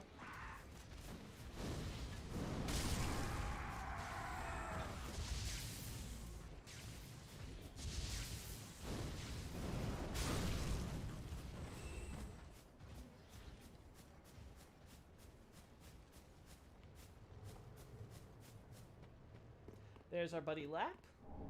Covetous Gold Serpent Ring. Perfect. Now, we've obviously talked about how these rings probably aren't canon, most likely. That these are just corpses with rewards, because again, it's a endgame DLC area, and they don't want you to go through, if you don't want to go through New Game Plus and want the best stuff. The point, of course, being that most of the time what we get for rings are associated with the places that we could get them. This also applies to New Game Plus, where they add the corpses, and it's like, oh, you found the magic ring in the area associated with magic, blah, blah, blah. Obviously, we got the Covetous Silver Serpent Ring around the deep, after all the deep guys. The idea, of course, being, you know, dark, snakes, life-eating, gluttony, greed, devouring, etc. And then you got the Ring of Favor +3 around the... around Zoe, because again, Zoe showed her love and affection to the slaves, of which they were very amused. And then we got the Havel ring, of course, near Lido, because again, friends. And then finally, we got another gold Covetous Silver ring, because you can argue maybe Lap and the Patches connection, but also just you can apply it to the Ring City in general. Oh, and here we are again. How goes things? I'm rather running in circles, I'm afraid. Oh? I can't find the Purging Monument, and I've searched high and low. What if it was never here in the first place? Ooh. Oh, bloody hell. What do I know? Sorry. I know it doesn't concern you. Seeing you all good and well, I just sort of spilled my guts to you. Just forget it all. Like a good hollow would. Yeah. Sorry. I know it doesn't concern you. Seeing you all good and well, I just sort of spilled my guts to you. Yeah. As we can see, Lap is still looking for his monument, doesn't know the secret. We have to discover that. We have to do the job for him. Nothing here. Good.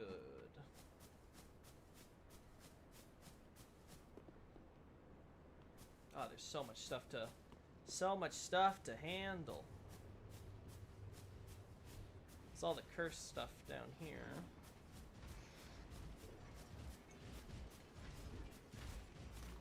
Oh, there you are.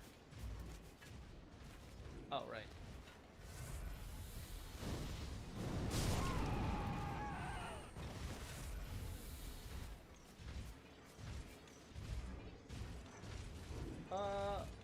Can I...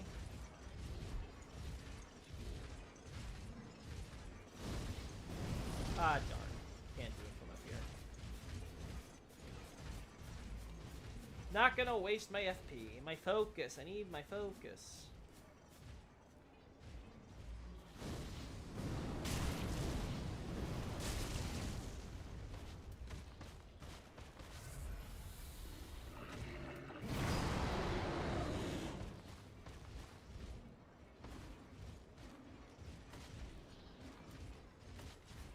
Just like, oh darn, you don't want to play. No, I do.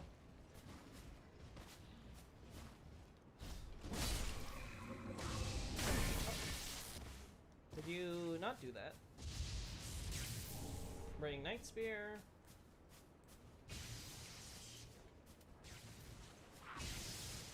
Oh, whoopsie.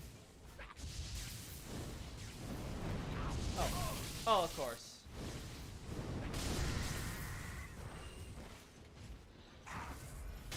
Oh, right.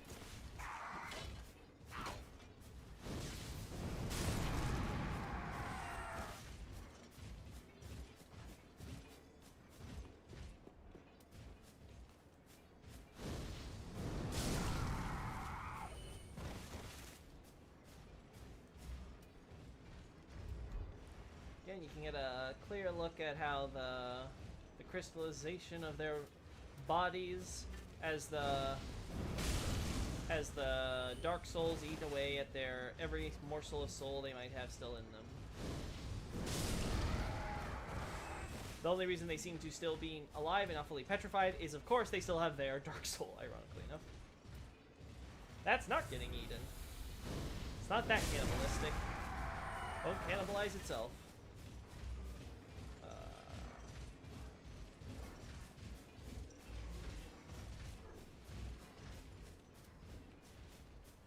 We can now deal with our buddy here.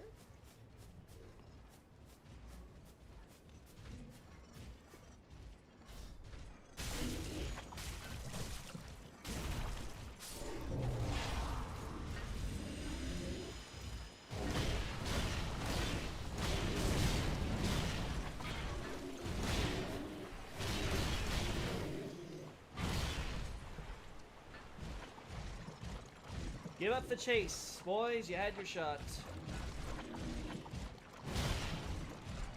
Too late now, suckers.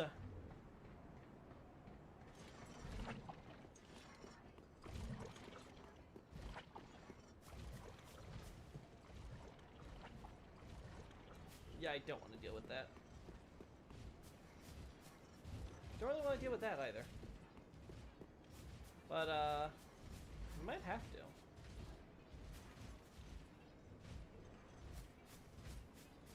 Yeah, we might have to.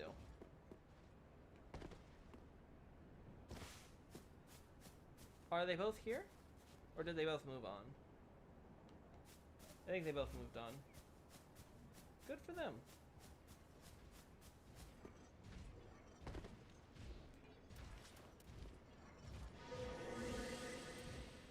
Yeah, let's try to keep going for those plunging attacks.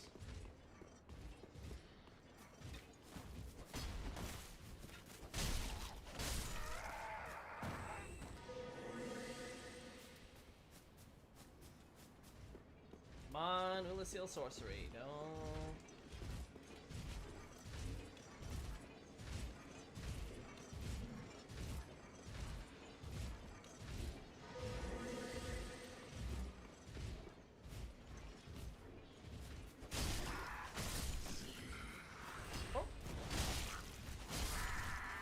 I consider the priest more of a threat than the cursing one. I find that kind of hilarious.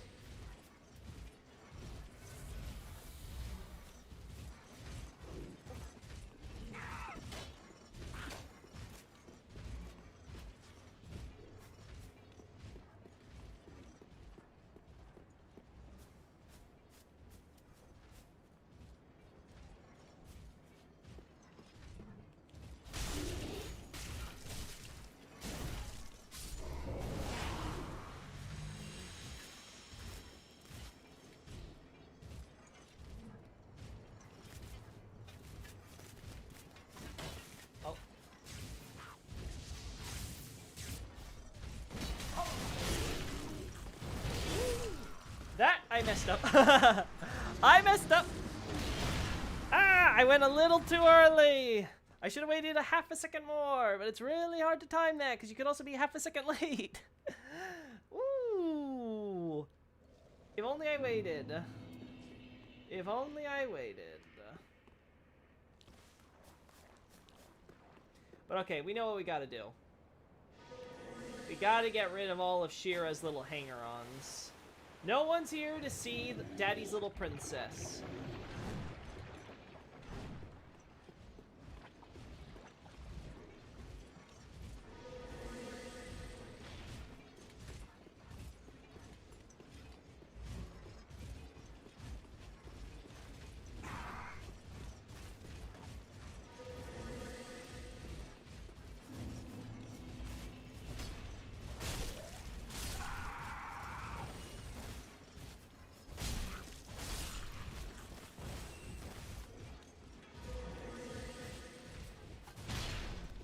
Alright, that deals with the Curse Boys over there.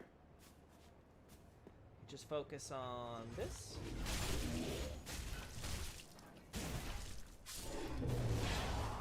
Just focus on assassinating these boys over here.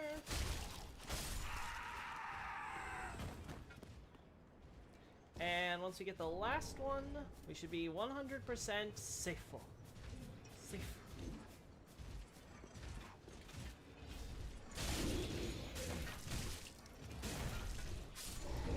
Oh, he's gonna see me.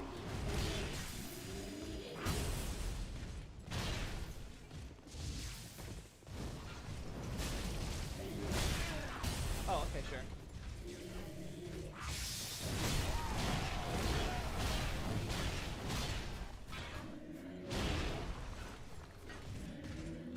Oh! Oh, come on! That didn't count as a plunging on his head. Come on! Come on! Oh my god, the game is not giving it to me. The game's just like, he's not low enough. Okay, how about that?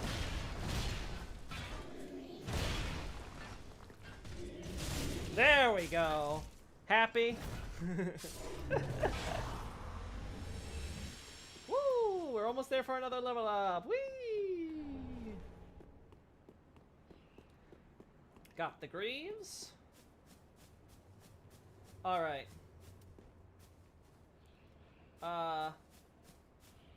Oh, we haven't gotten there. Oh no, wait, but that's the Pertry monuments. That, never mind. That's fine. Let's deal with our friendly neighborhood. Friendly neighborhood Ring Knight. It's a small shield one. I fear you not. Yeah, yeah. Give me that tiny shield you got. Yeah.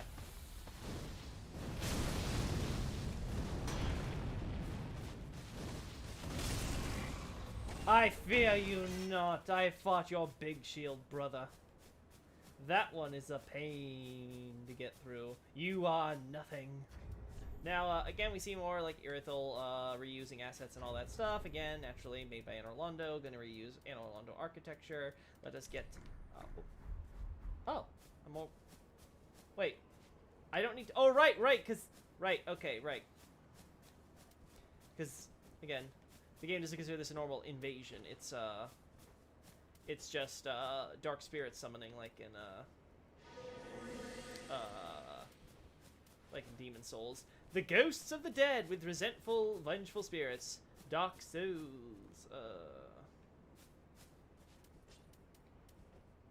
I'm not gonna get a backstab on you, I just know, so...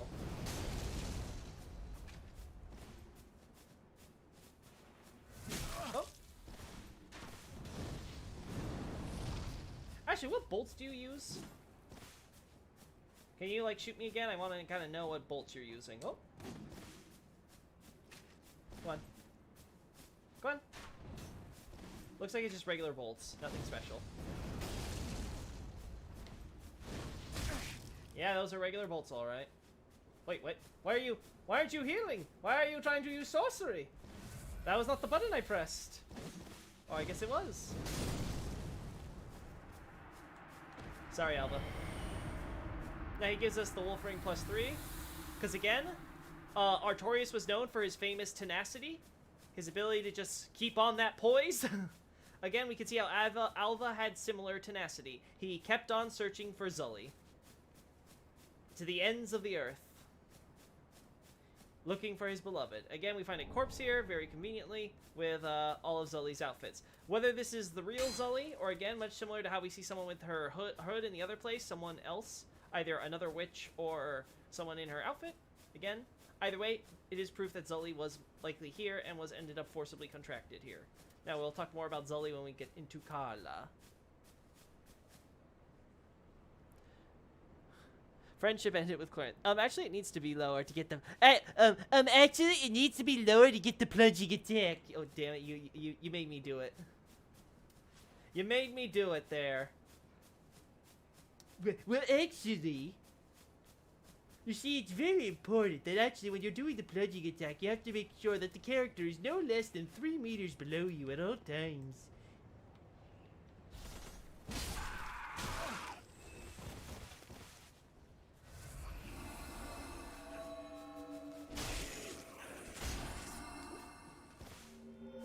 There, giving you a chance because I thought that would come out faster than it did.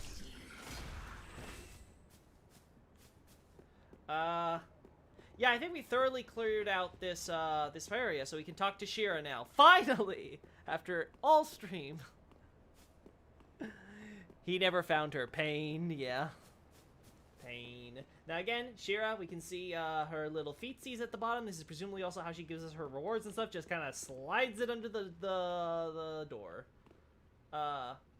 This again, presumably a building that was a rest area for Anor Londo Knights, and we'll have more indication of that as we go inside here. Speak thee the name thine own? Yeah. Ah, then thou perhaps 'tis why we... I am known as Shira, servant to the Princess Filianor, matriarch of the church. Okay, so Filianor's in They charge who here. ken to God's name are surely ken to the terrors of the dark. Yeah, sure.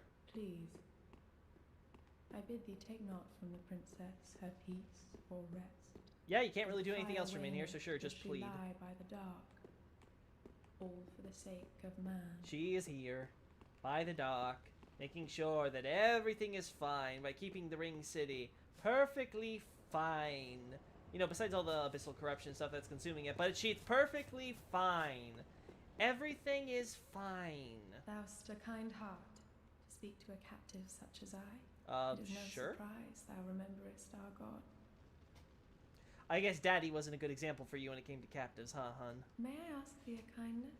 Perhaps thou'st beheld the lone dragon Miyazaki the inhabited god. this city. Medir is his name, Medea. and the archdragons are his forebears. I say Midir He personally, once but I railed guess against the Medea. dark, who was by dark afflicted. Now here, returned, he remaineth, to watch over the sleeping princess, true to the old accord. And yet, I would have thee put the dragon to rest, before the dark consumeth him, and his vows are forgot. Sure. I offer my sincerest gratitude, thou who art ken to God's name. Gotcha. Please, take this. Sacred chime of Filianor. You just slid that under the door for me, huh? I have asked a thing most terrible of thee. May this token of thanks be of aid. Sure. I beg of thee, put the great dragon to rest, afore the dark consumeth him and his vows are forgot. Okay, hun. Now, Filianor gives us the chime? The idea, Shira gives us the chime from Filianor. The idea being is that, again, she and presumably others, other knights who can perform miracles like her, have received similar chimes and things like that. The idea being is that, much like Guinevere, Filianor is someone who presents favors to warriors, rather than being a direct war god like the Firstborn.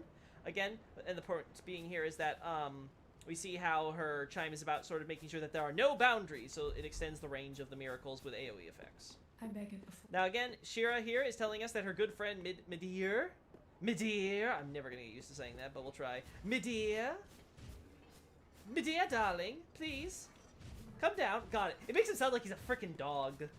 Midir, darling, please, take a rest inside. You've done your business now, come on. We've got your chow. Midir, get in here. Don't you go biting that iguana. Ay. So who's Shira's dad? We will talk about that when we get to the Gale boss area. I want to hold off on that and do this a little bit more in order, but you can read the full post on Shira on my website, lokisouls.com, if you want the spoilers, but I think it's better if we deal with it as it occurs. I don't want to deal with these boys. I thought I killed you. They summoned more. This isn't how it's supposed to work. This wasn't part of the deal. But Shira is concerned about her friend Midir, which is of course very curious. Strange that this Medial of Anor Londo is best friends with an Archdragon. Even stranger that this Archdragon is such friends with the gods. Now, Archdragon serving the gods is nothing new. Oh. There we go. Dark Souls 1 heavily hints at Archdragons and Wyverns being made into like servants / pets of the gods being used after the dragon hunts. There's again, Abyssal Archive will go into more detail on that. So it's not surprising then for this dragon itself to be here, but there's a closer relationship between Medial and Dragon than what we see in other. Oh, I better get my souls dumped before we go do Medea. After watching Zully's video of Small Medea, I want him to be a pet. That is funny. Medea. God, I hate this so much. Honestly, you know what? It sounds like almost like you're talking to, like, it sounds like a 1950s British housewife talking to her husband. Medea, could you help me find Medea? My lord? You mean my lords, madam? No, Medea.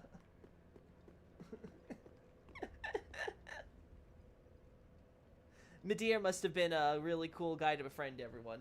Well, yeah, so the idea is that he was, of course, a friend with Shira, which is, again, very curious about her relationship, because, again, as we point out with the Firstborn, gods generally don't have friendly relations with the dragons. They generally just consider them as lower life forms and would never think of wanting to be on their level. Very then taken. Give me more faith, yes! More faith! Farewell, Ashen One Maiden. Yes, well, the flames guide the, I think we're good. We don't need anything. Got everything we could possibly want. We still gotta get Orbeck before when we go to Twin Princes. You still? Yeah. Yeah, I don't care. Now, a thing to worth note when we're talking about Lap and Patches, there is a bit of an oddity here where,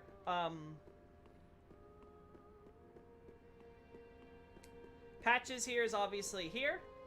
Lap is, of course, in the future, which as a hollow, which again makes sense, because obviously you kill Patches and da-da-da, and even if you kill Patches here, it would make sense that he might end up as a hollow in the future, and he would, like, run away from here if he had enough sanity, and then try to deal with the memory loss, and yada yada yada. You get it, right? The problem is, of course, with Patches, is that when you kill him, you receive his ashes. To give to the handmaid and stuff, so you can reuse his inventory. Now, granted, because these ashes exist for NPCs for the sole purpose of letting it so you can still access their inventory, even if you can't, like, expand it through, like, questlines and stuff, it's possible that we should ignore the fact that Patches has ashes here, because Miyazaki wasn't thinking about that when he was trying to make a questline with the Patches here. And that's how I generally like to think about it, that it was just a little kind of quasi-oversight. It's kind of like, hey, we need to give you, the player, something. So it's like, hey, we have your body as ashes, but your body is going back to being a hollow that isn't... Oh, well, okay. Whatever. Yeah, so now we shall deal with Medea. And we're gonna have, oh, before that, though, we're gonna have to get the Purging Monument, so let's do that. Actually, yeah, we may skip Medea for next stream completely, because we'll do the first part with him, and then the second part with the boss fight to finish off, because that's gonna probably take a while, even with cheese. Am I forgetting anything with this? Yeah, we need to equip Chameleon. Or actually, does it work if I use these? Haven't tried. Let's try now. Because then I don't have to worry about equipping a sorcery.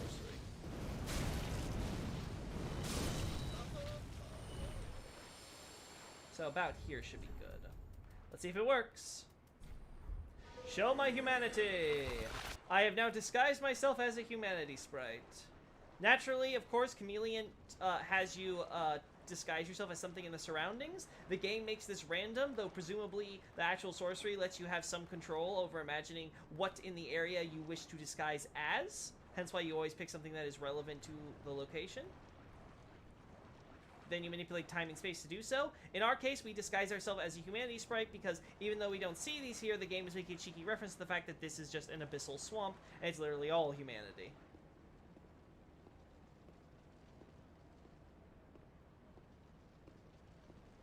The branches work, yep.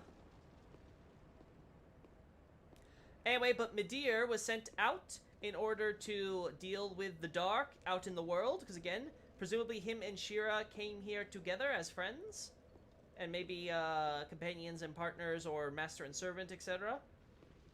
As a result, again, we can see how the statue to the Ring Knight has been moved away for this.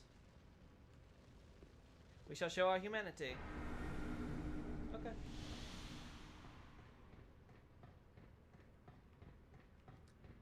Notice also that this area with the Ring Knights is the only area without the Silver Knights for this mausoleum building. Getting us the idea that this was probably the one few areas where they had actual control over as far as the mausoleum was concerned. It wasn't regulated by Anor Londo, and they seem to have used it in order to create a passage to reach the Purging Monument. Wanting to have people show their humanity, i.e. Show their loyalty to the Ring City, as well as the fact that they have humanity of an undead curse with which to get rid of. Medea went out, and he started devouring the dark, as it were, but he ended up being corrupted by it. Naturally, when you're a dragon who has to eat everything with claws and mouth, probably not healthy to be biting all that dark abyssal corruption. Just a thought. Hey, Leto. We kill you in the future, just so you know.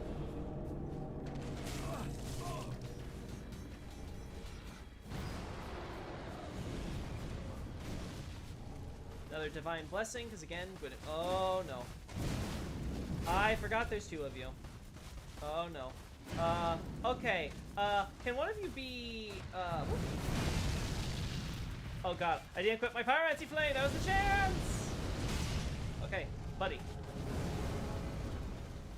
He doesn't get distracted by fire! Ow.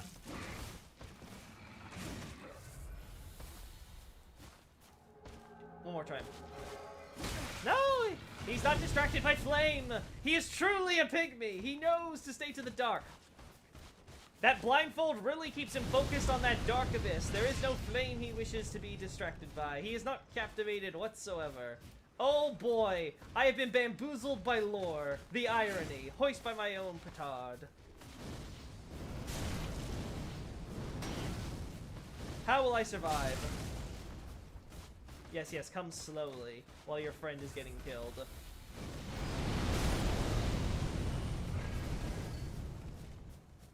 As for the other one, buddy, there you are.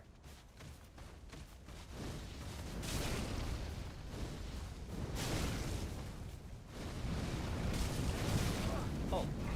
Oh! Okay. Sure. I guess. You literally flinch to everything, even when you're jumping, except in that specific mode of the attack. Okay. Sure. Whatever, game. If you say so. If that's how it works, who am I to argue? Truly. Thank God we don't have to redo this puzzle, though. All this just so we can tell Lap, so that way we can have him push us down as Patches. All the things I do for a kick in my ass. Honestly, is there a sick joke where Miyazaki essentially has us complete quests in order to get our ass kicked? I wonder. I wonder if there's some sort of meta commentary on Dark Souls there.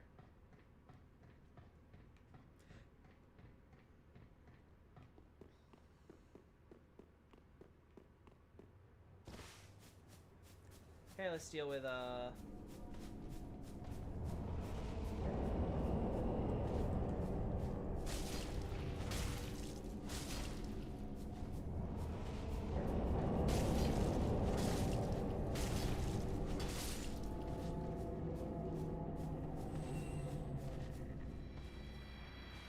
there's our souls. Before that, let's worry about you. Perfect.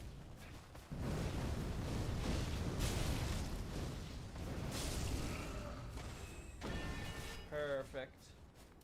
That was clean. See, this is amazing what happens when I don't get double teamed by surprise.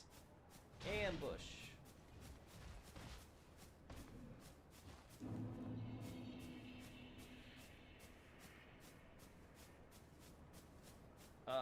Ring Knight. Ring Knight. Ring Knight, you drunk? Where are you? Whatever. You come down here? Did you fall to your death? Okay, if you say so. No skin off my bones. First, let's get our shield. Oh, dang it, I need more dexterity. There's our dragon shield. That's both shields now, right? I think we picked up the... Oh, no, we haven't picked up the other one. Oh, no. Where is that one? I don't remember. Oh, no. Is it here? Please tell me it's this one. Nope. Oh, no. Guys, do you recall? I do not.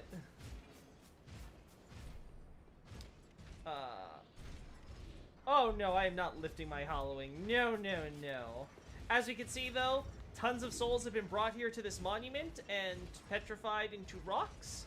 And this seems to be why. It's essentially one giant, massive purging stone, which allows it to be more powerful than normal purging stones.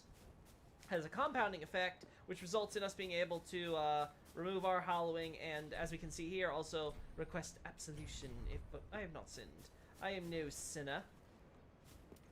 Again, the idea being, of course, is that removing your hollowing is, of course, to repent for your sins. Oh, we want to go here.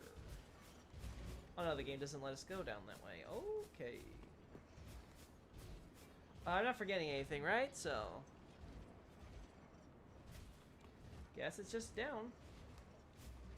Wait, can I? Yeah, I much prefer this.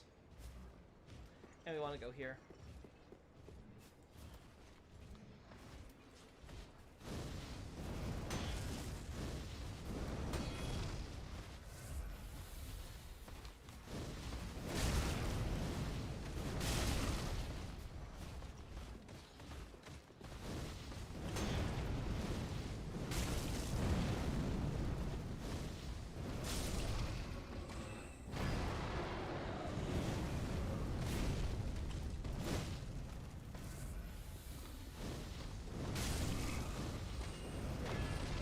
Go. All dead. Hey, Leto. Ha, sup. Now I'm Havel's best friend. Bud.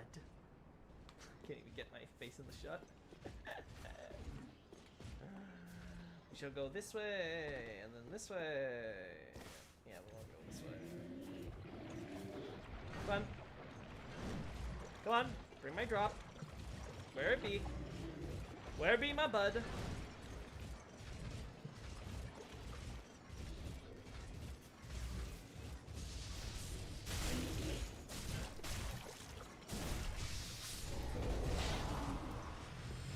The other shield is under the bridge where Midir breathes fire. Okay, good. So I haven't missed it.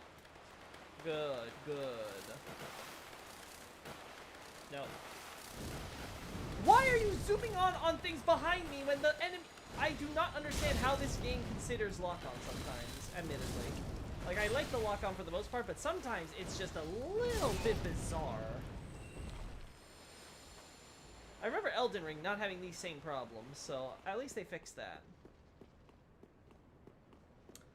Okay, let's get our stuff here. And I think that's where I'm gonna...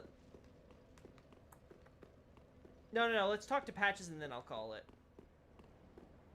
I should have done that first. Yeah, I'll call Patches and then we'll talk to Patches, tell him about the Purging Monument, and then we'll call it.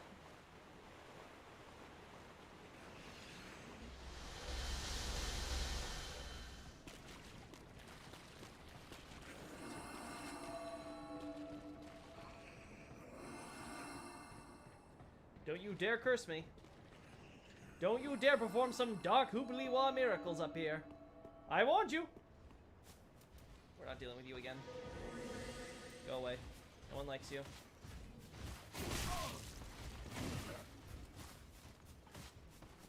Your mother was a medial. I think I hit him where it hurts. He didn't come back from that one. Hello? What did I come here in search of? Damn. Stop it. I'm unbreakable. Unbreakable. Are you certain of that? No. Sorry. I know you'd never lie to me. Yeah. Thank you. Thank you kindly. I'll speed right on over. It won't be long now before I know everything. Who I was, what I lived for, and what my name was. And I'll have you to thank for it all. I swear upon my birth name that I am your friend. No matter what might come out, no matter what I was, if you would do me the honor, allow me to be a true friend. Always. Sure, buddy. It won't be long now before I know everything. Who I was and it won't be long now before I know everything. Alright. Alright, I think that just about does it. We're gonna deal with Midir, next time. One giant boss battle bonanza, most likely. We'll farm for mimic heads, perhaps in the in-between. But again, I want to get the bonfire first from thanks to Patches before we do that. Yeah. So yeah, I think that's going to cover it. Thanks, guys. I know this was an extra long one. Tomorrow should be somewhat long too, probably. Then everything is going to hopefully work out. I think tomorrow's going to be pretty clean. I think we're going to be able to handle Midir. Because this time, we're going to make Orbeck proud, and we're going to use his Pestilent Mercury spell. And we're going to cheese the hell out of that giant, slow, tanky, monstrous, heavy-hitting, sleep-inducing boss. Oh, joy. Well, it's not New Game Plus, so it shouldn't be that bad, but we'll see. Again, that'll be it for today. Bye-bye.